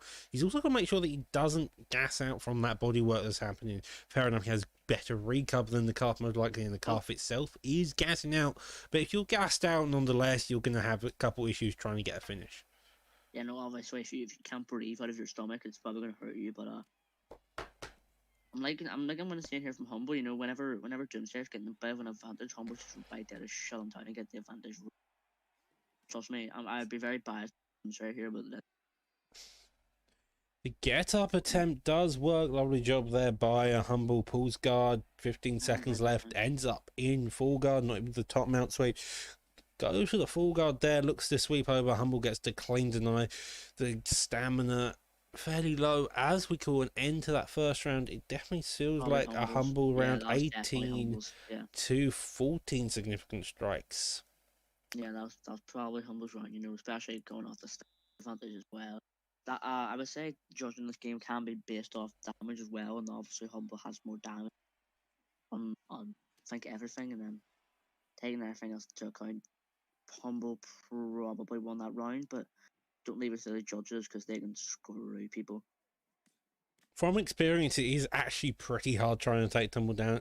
I have had several tries. He's also a very effective anti-grappler, and he will make you gas out and then start beating you afterwards. So even when you are gassing, it's going to be an issue. A slight stun there in terms of Whitaker. He did get stunned, but that doesn't mean much when it seems like it was a very small one, and he's straight back at it, put on this pressure. A knockdown in retaliation. Nearly got counted there, but managed to put himself away pre-hand. I want to see a Showtime kick. I wanna see a don't Showtime believe kick here from Whittaker Humble. has a Showtime kick, sadly. Instead, he'll front kick your opponent instead. The uppercut there and just straight Oh, clips dead. him, getting the finish. And he's dead. Okay. It's not a very good start. In the third round, I want to see him come back a bit more. I don't think he can come back a bit more. Sadly, he's unconscious. With that being said, let's welcome Humble back to the booth, and we say goodbye to you, Ginger, to go on to the next fight of tonight. Oh, it's BJJ Shark. He said there. Fair dude. BJJ Shark on the feet. Very interesting ordeal then. Well, gentlemen, farewell. I'll be back with a few bruises on eyes. Farewell. Hello. And we have Humble back with a cough and a simple hello. It's always good to do. Lovely job there with Doomslayer. Very slow and methodical pace for you to get the finish. Yeah, very. Always, I say this. Massive respect to Doomslayer, my opponent, fantastic competitor. We actually sparred after that as well because he wanted some fights. We will move on to Ginger versus Ricardo, but I do have a bit of a gripe. I want to call somebody out. I'm currently 6-2, and I want to welcome Young Po next Saturday to the primetime division if he's up for it. I'd love to fight that guy, one of the best competitors, and I've fought him a few times. Love to fight him in primetime, so that's my little call out for Young Po if he fancies it. Let's get into this one. Ginger. We've got Ginger versus Ricardo going on. Ginger's just stepped right out, and that can sometimes affect you, but Ricardo looking really good right now as he hits his opponent. Again, though, Ginger already starting out. We've seen Ricardo's McGregor so many times. He's very aggressive, very patient, and you do not want to be engaged in it. But so far, though, Ginger's having a very effective time against him, though. Oh, big work right now as he goes to the body. Conor McGregor is a difficult one to deal with. As we all know, the power of McGregor is incredible. And when it's in the hands of a good player as well, it's very, very difficult to kind of come like... Oh, that was beautiful from Ricardo. He catches him again. That's the issue with Ricardo, like one clean shot, but Ginger comes back, gets the body stun. Ginger! He's coming for him, he's going for the head. Ginger knocks him down, gets the up kick, beautiful. And this is what we needed, the up in the fight. These two have come out to kill each other. What a fight we got, Doctor, so far. Yeah, you've seen Ricardo get that lovely slip uppercut though, but Ginger's come back with a body stun, a head stun, and a knockdown in retaliation. And this is a fight and a half to begin with 3 minutes left on the clock. Both of them have no real time to slow down. Humble, it's going to be a very fun fight, it seems like. Yeah, it definitely is a very fun fight. I just love how Ginger didn't shy away from the combinations of Ricardo. He got right in there, even got caught with that uppercut. It is the famous McGregor uppercut. We know it's coming, but we just can't stop it. Sometimes it slips in there, and Ricardo doing a great job of doing that. But Ginger's showing him, I'm not here to be messed about. I'm not here to mess about. I'm here to try and take care of as well. Look at that right there, though. Fires back and gets the head kick. Nice work to the block from Ginger at the moment, Doc. A very slow pace him. Ricardo's happy to walk forward, put on that pressure, but not actually throwing anything, waiting for the shot. Uppercut there, overhand there, and a slip straight. Also follows, doesn't land anything behind the block. A side saddle toss straight into side saddle. Hopefully, Ginger's just trying to play for time here because he knows he's won the first round per se. If he can get a bit more damage down here, it'll make round 2 easier, if even possibly get the finish. I don't know who's winning this round at the moment because they both had rocks. They both kind of landed. It's been a close fight. I'd say the stamina advantage is definitely going to Ginger, which might help him out, but the head health has gone to Ricardo, as you can see right there. And Ricardo's on his back though, and it's always good to end the round on top. But this one has been a close round so far, in my opinion, Doc. It's been a fairly close round. You have got to remember though, Ginger did get the knockdown early on, plus the body stun. Ricardo has yet to get a knockdown within this round, although he did come out a bit very early on with the stun. So to me personally, I lean towards Ginger, but you could definitely give it to either one currently, although with the grappling ensued, it's definitely leaning towards him. Yeah, I'd agree. I forgot about the knockdown, the big shot that he got. That was, yeah, but you can see right there exactly my point. 48-36 and 16-18 with a rock and a knockdown to 2 stuns. So this is going to be, these two are absolutely firing, and Ricardo comes flying out. He hits him with a big cross right there. Hits him with the uppercut again. Drops his opponent. I'm really liking that technique. I'd like him to follow up. I'd love to see a shot after that uppercut. Beautiful work. Oh, 1-2 head kick, uppercut follows through, jumps on him, and this could be a very quick finish if he lands it, and he does so. A lead hook straight head kick come from Ginger, I believe, right there. That was an incredible little setup, and I believe that's why Ricardo didn't see it coming. He seen the hooks to start it with, and Ginger mixed up with a head kick at the end, I believe, and caught him, and that was a beautiful combination and setup from Ginger. In a fight he was getting caught in a fight he had much adversity in there, Doc. As you can see, the uppercut there, as he's stunned, does get the knockdown and then follows with the ground and pound. That was a very effective job by Ginger there.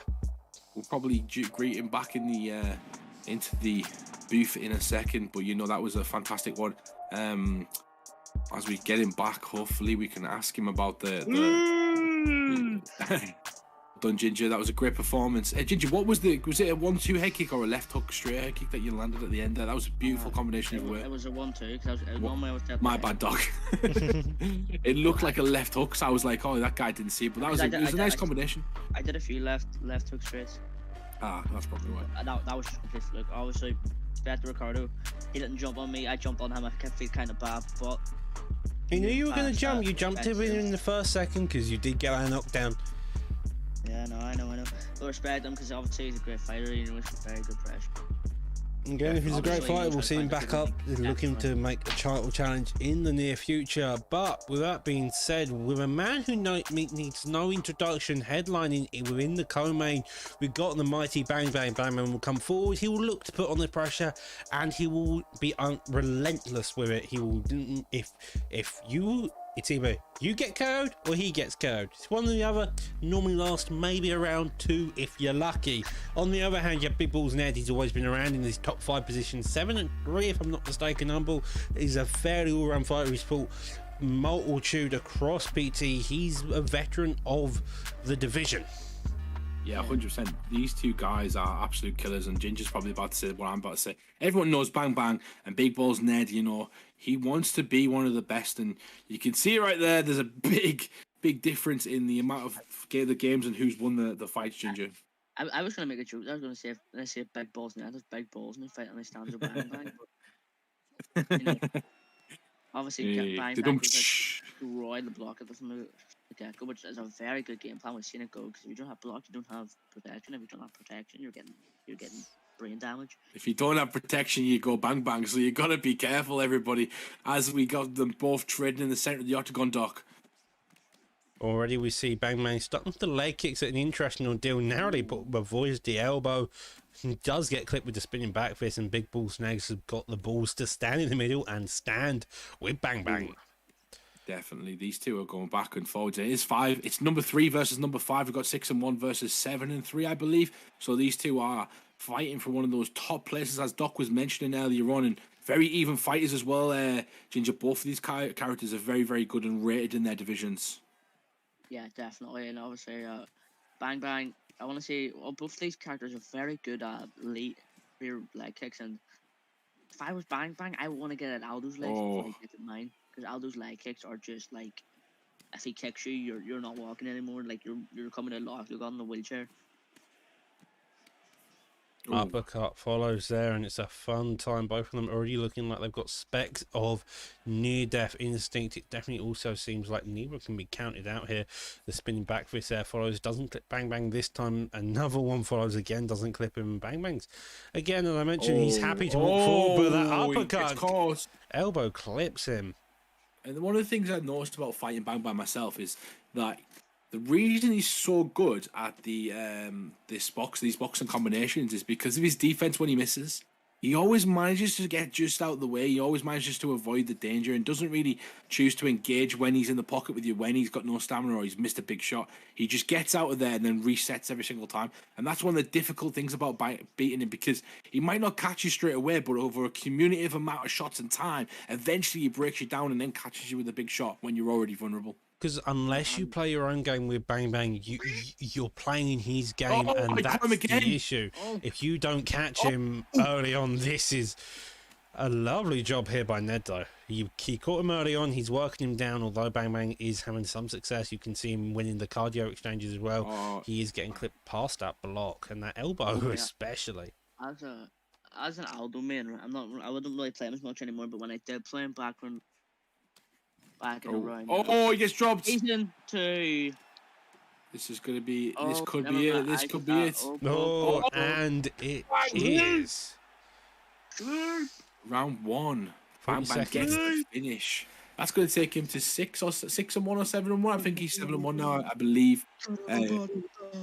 Just beat number 2 as well. Obviously, or number 3. Sorry. So this guy's kind of pushed himself right back up there. He has fought Atkin in the past, but Atkin fighting next week. This weekend for the PlayStation Championship against Kobe, Doctor. So Bang Bang knocking on the door, as you would say. Bang Bang. He is here, and he's here to try and challenge for the title in the future, potentially. Maybe a big number 1 contender matchup coming up for Bang Bang. But that was a great performance, no matter what.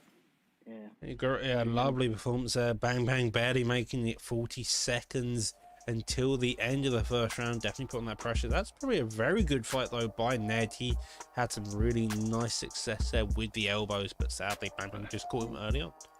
And that's going to be enough from me as well, guys. I'm going to let Doctor and Ginger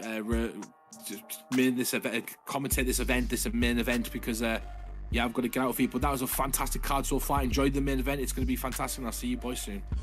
So this main event of this evening, you'll be having me and Ginger commentating it with Matty D versus Moffat Man. Both of these people have been building up their record since they started in this season, looking to make a title shot. With a bit of history to be known, Matty D originally competed all the way back in season 1 of Prime Time, building up that record to then fight Trixie after he beat Dino when we had a 2-belt system. He beat Dino and then became that unification champ. Sadly lost in about PT 25, so he gets this win, he gets another shot, and that's big. Moffat Man on the other hand, particularly known for using his calf, now moved over to using regs as well, and had great success with it, building up his name and becoming known, beating yourself and Tadbole as 2 more notable wins in recently.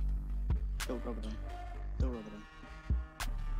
Ginger evidently a bit sore of the loss, but that doesn't mean you can't respect your opponent and accept that. Fair play. He beat me clean, but I'm in agony after that loss. But I am excited because obviously one of my best friends, and I can really hear one of my best friends just in general, Matty D. I guess Moffat Man 6-0 the record, but obviously we've seen the night we've seen multiple Ricardo was up on me. We've seen a few records up on other fights, and so records don't really matter here because they could be spars or anything.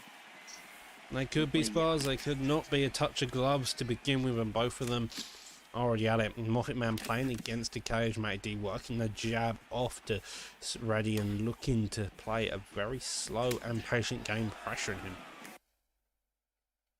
It seems that Moffat Man's paused his game. Respect to Matty D for not knocking him out.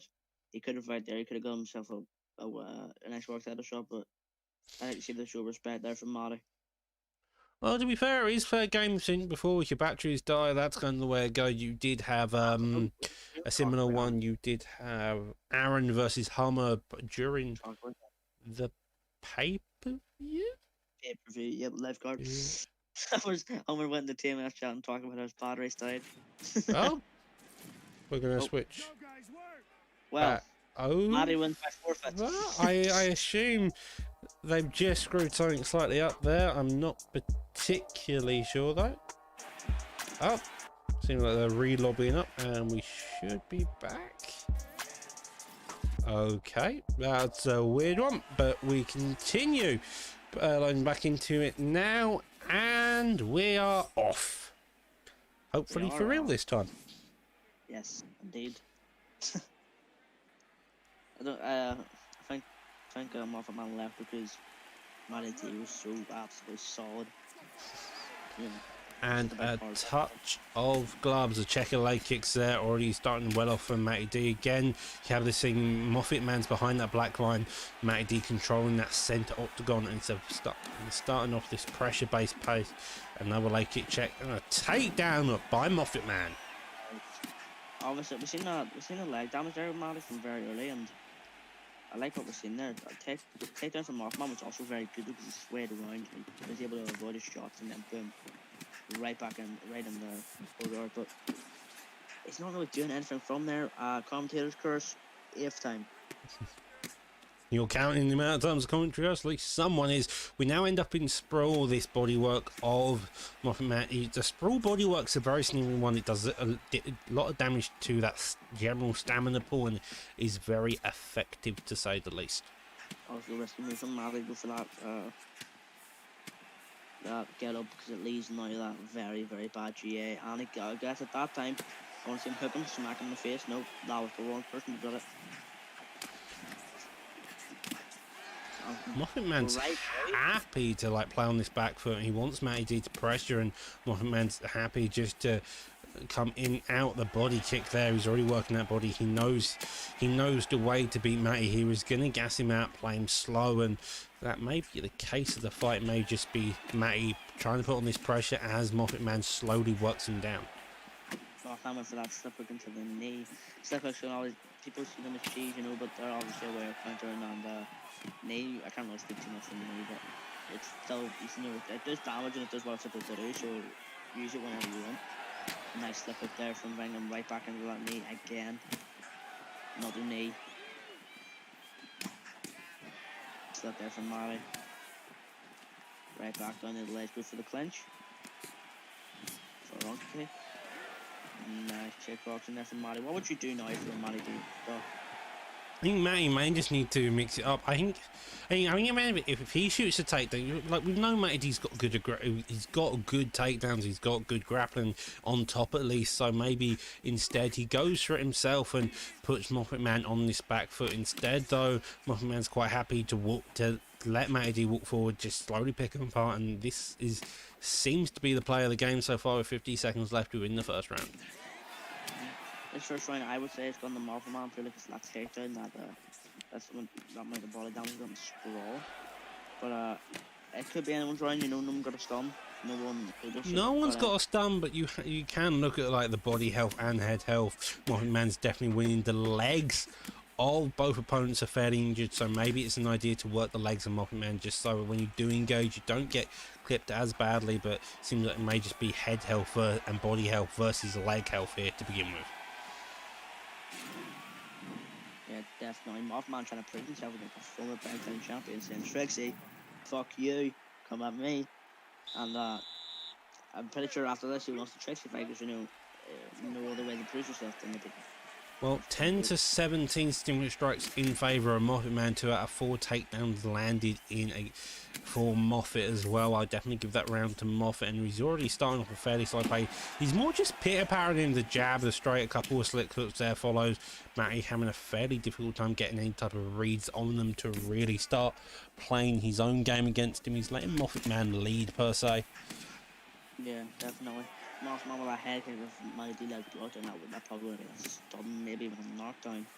But the stamina's starting to go in a little bit of the favour of Moffat Man, probably because that Sprawl game and easy for him in the first.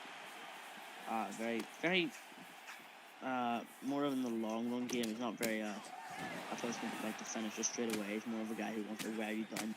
Moffat Man. Matty D just goes in for the kill whenever he has the chance to do it, unless he likes you. If he likes you, he'll let you. What would you like want to keep continuing to do if you were a Moffat Man to keep control of the fight? I mean, so far what he's doing, he's walking backwards, he's letting Matty D come towards him, and then he's just slipping. Those little leg kicks as well are always giving him pay. It's just that in and out motion. If you're not there to be hit, you're not there to be hit, and that's what Matty D's having the issue of, is he can't seem to hit his opponent, and it's working very effectively for Moffat. Yeah, definitely. Very close fight so far. I wouldn't say anyone's running away with it. Obviously, Matty D is probably not doing the greatest, but I can't really go with Moffat Man destroying him, but Moffat Man is definitely winning. Moffat Man is definitely winning, I would say. Even the stamina battle, he's winning those leg kicks. There's this really weird leg kick battle in which Moffat Man's losing, and if Matty D can really capitalise it on, that may be where you go. You can start at the legs and then work his way up afterwards. It may be the idea, but with a minute 30 left on the clock within the second round, I'm going to say Moffat Man may have secured 2 rounds if he doesn't get the KO within this or gets KO'd himself. Well, Manatee then is hook there and a body kick. But it seems that Mothman is kind of not running away with it. He's, he's the more time, the more advantages you get. The stamina's his way, the head of the body. The legs, his left leg's pretty even. Right leg is very. Oh, that's what you want. God. As Moffat getting that slip hook straight past the block of the uppercut, and now there's going to be. I definitely just want him around. Nice takedown defense there from Melody. If they can get a. Two head kicks land as well, Jin. That's a very interesting time. 8 seconds left on the clock, and that is most likely Moffat's round. Probably is, yeah, I would agree with that.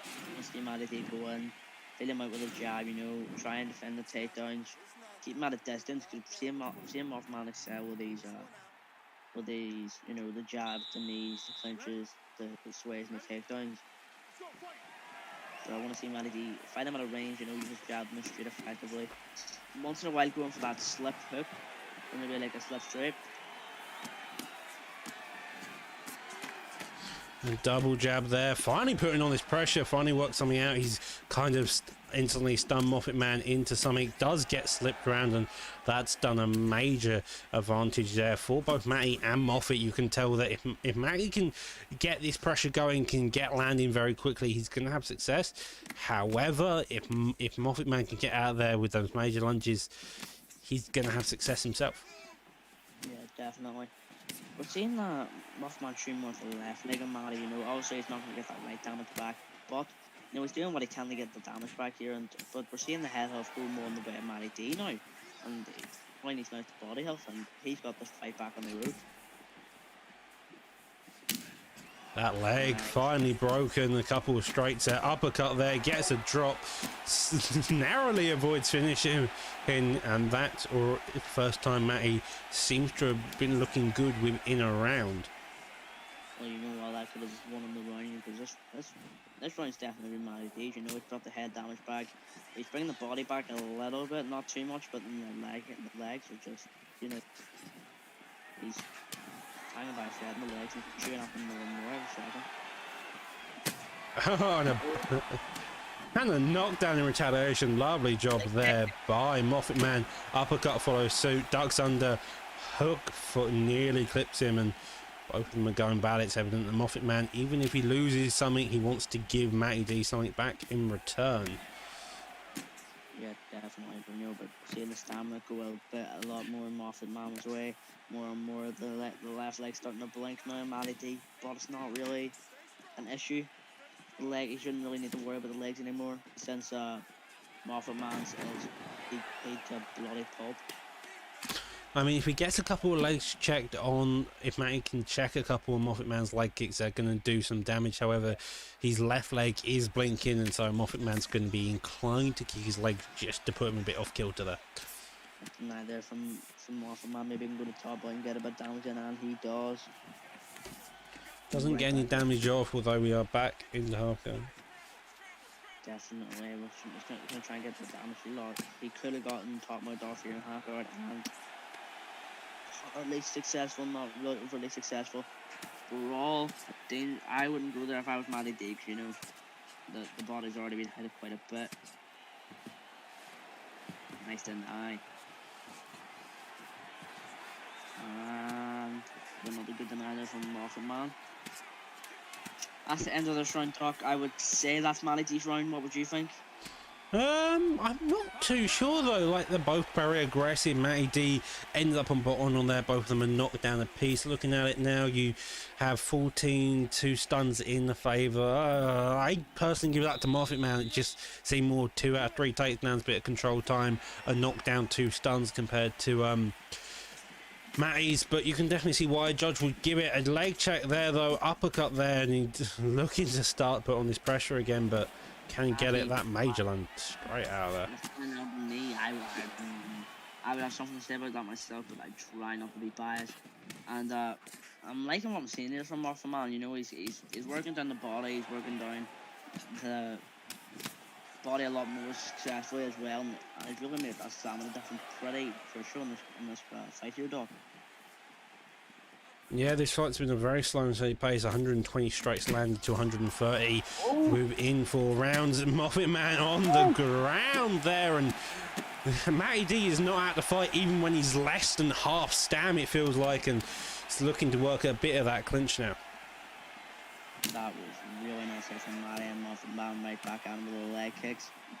Check on maybe? No, it was right there. Southpaw. Matty D Southpaw is just as good as his orthodox. I know from sparring with him over the times, and it's painful every single time. I mean, if Matty D fires a head kick and Moffat doesn't duck, it's going to be night for him. He's just got to time it correctly. A takedown there, doesn't get it. Deny that. Another takedown, doesn't get it again. Both of them gassed out. And we are back on the feet. Right back to the knees. We're seeing because them takedown denials, Moffat Man could full menace if we want because of the stamina. Matty D, the denials will really cost his stamina. Because if you think about it, right, long run, Moffat Man can full many takedowns if we want and just keep on losing them. Matty D, his stamina goes down every single time he's denying them as well. Well, Moffat Man's stam does slightly go down himself. It's evident the head kick finally clips him, looking with his ground and pound. And will he get it? No, he doesn't. He gets a lucky reversal, narrowly avoiding him from death. Sleep. No, he doesn't go to sleep, but this could be dangerous. He gets the pre-deny. No, he doesn't. Probably going to go strike control now. Doesn't get it, gets denied. A minute 20 left on the clock. Full J in the favour of Matt. He's going to go straight into his full guard now. I'm not particularly sure he's winning. This is an even flip. That's a lovely deny there. Does go for the half guard. Attempts a backseat and gets denied himself. Into side control from Moffat, and he can get around some nice elbows. Just doing a bit of that chip damage. Crucifix though as well. I guess it's deny. Okay, no, he didn't. But another dangerous position, you know, whenever you get out like crucifix, you're still not very safe, surely because of that side saddle, you know. Whenever you hit that, 2 of them strike straight, you're probably Oh, that is a scary position to be. Goes to sprawl, gets side control instead. Easily expecting Matty to struggle down to there. Now we're in sprawl against Cage, but with 4 seconds left, it's an end to the 4th round, entering into the final round. It's definitely close. Like it's probably, if Matty D did win that round, it's probably 3-1. I would go for a knockout. This one.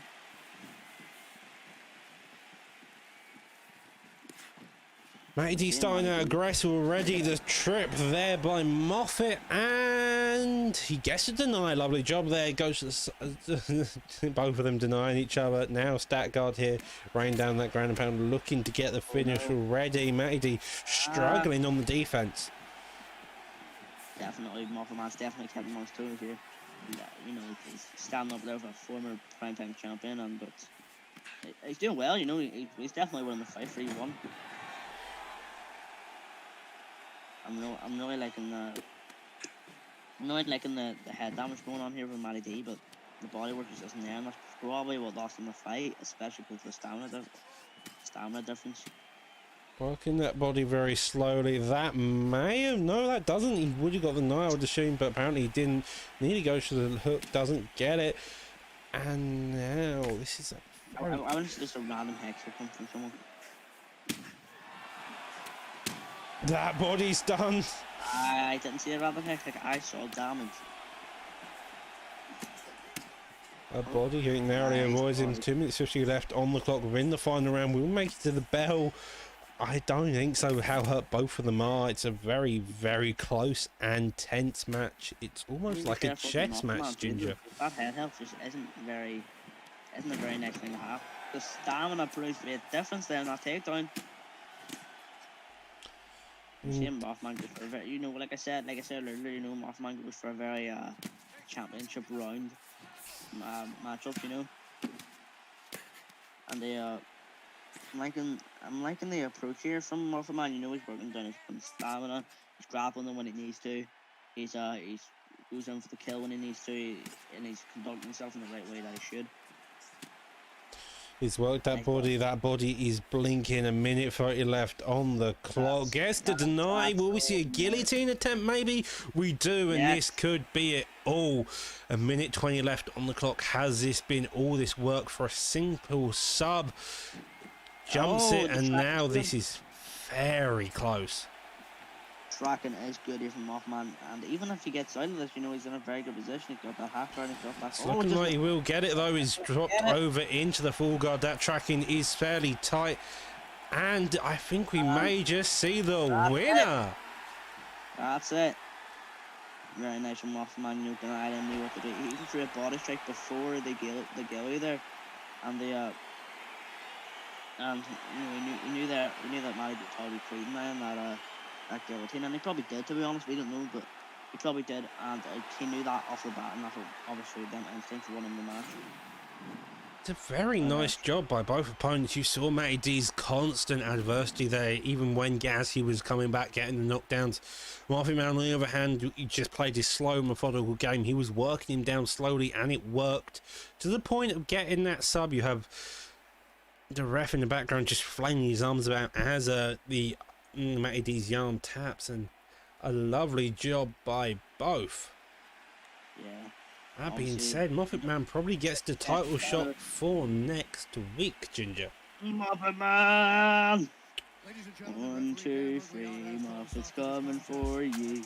Now that brings us on to the final little bit of tonight's show. That's called the end to the fights of the night. So tomorrow we are live again, same time as before, 8:30 GMT, 3:30 Eastern. We are back with Prime Time 44, LW Attican versus Kobe, both picking the Peter Yan match. As you can see by the poster, should be an interesting time. Kobe. Come on, Kobe. It's not that I don't like Attican, it's just Stick Kobe, around for the raid at the end, where we are going to be raiding VFL. But with that being said, that calls an end to the night stream. Just make sure to show up tomorrow for PT 44. Have a good night. Yep.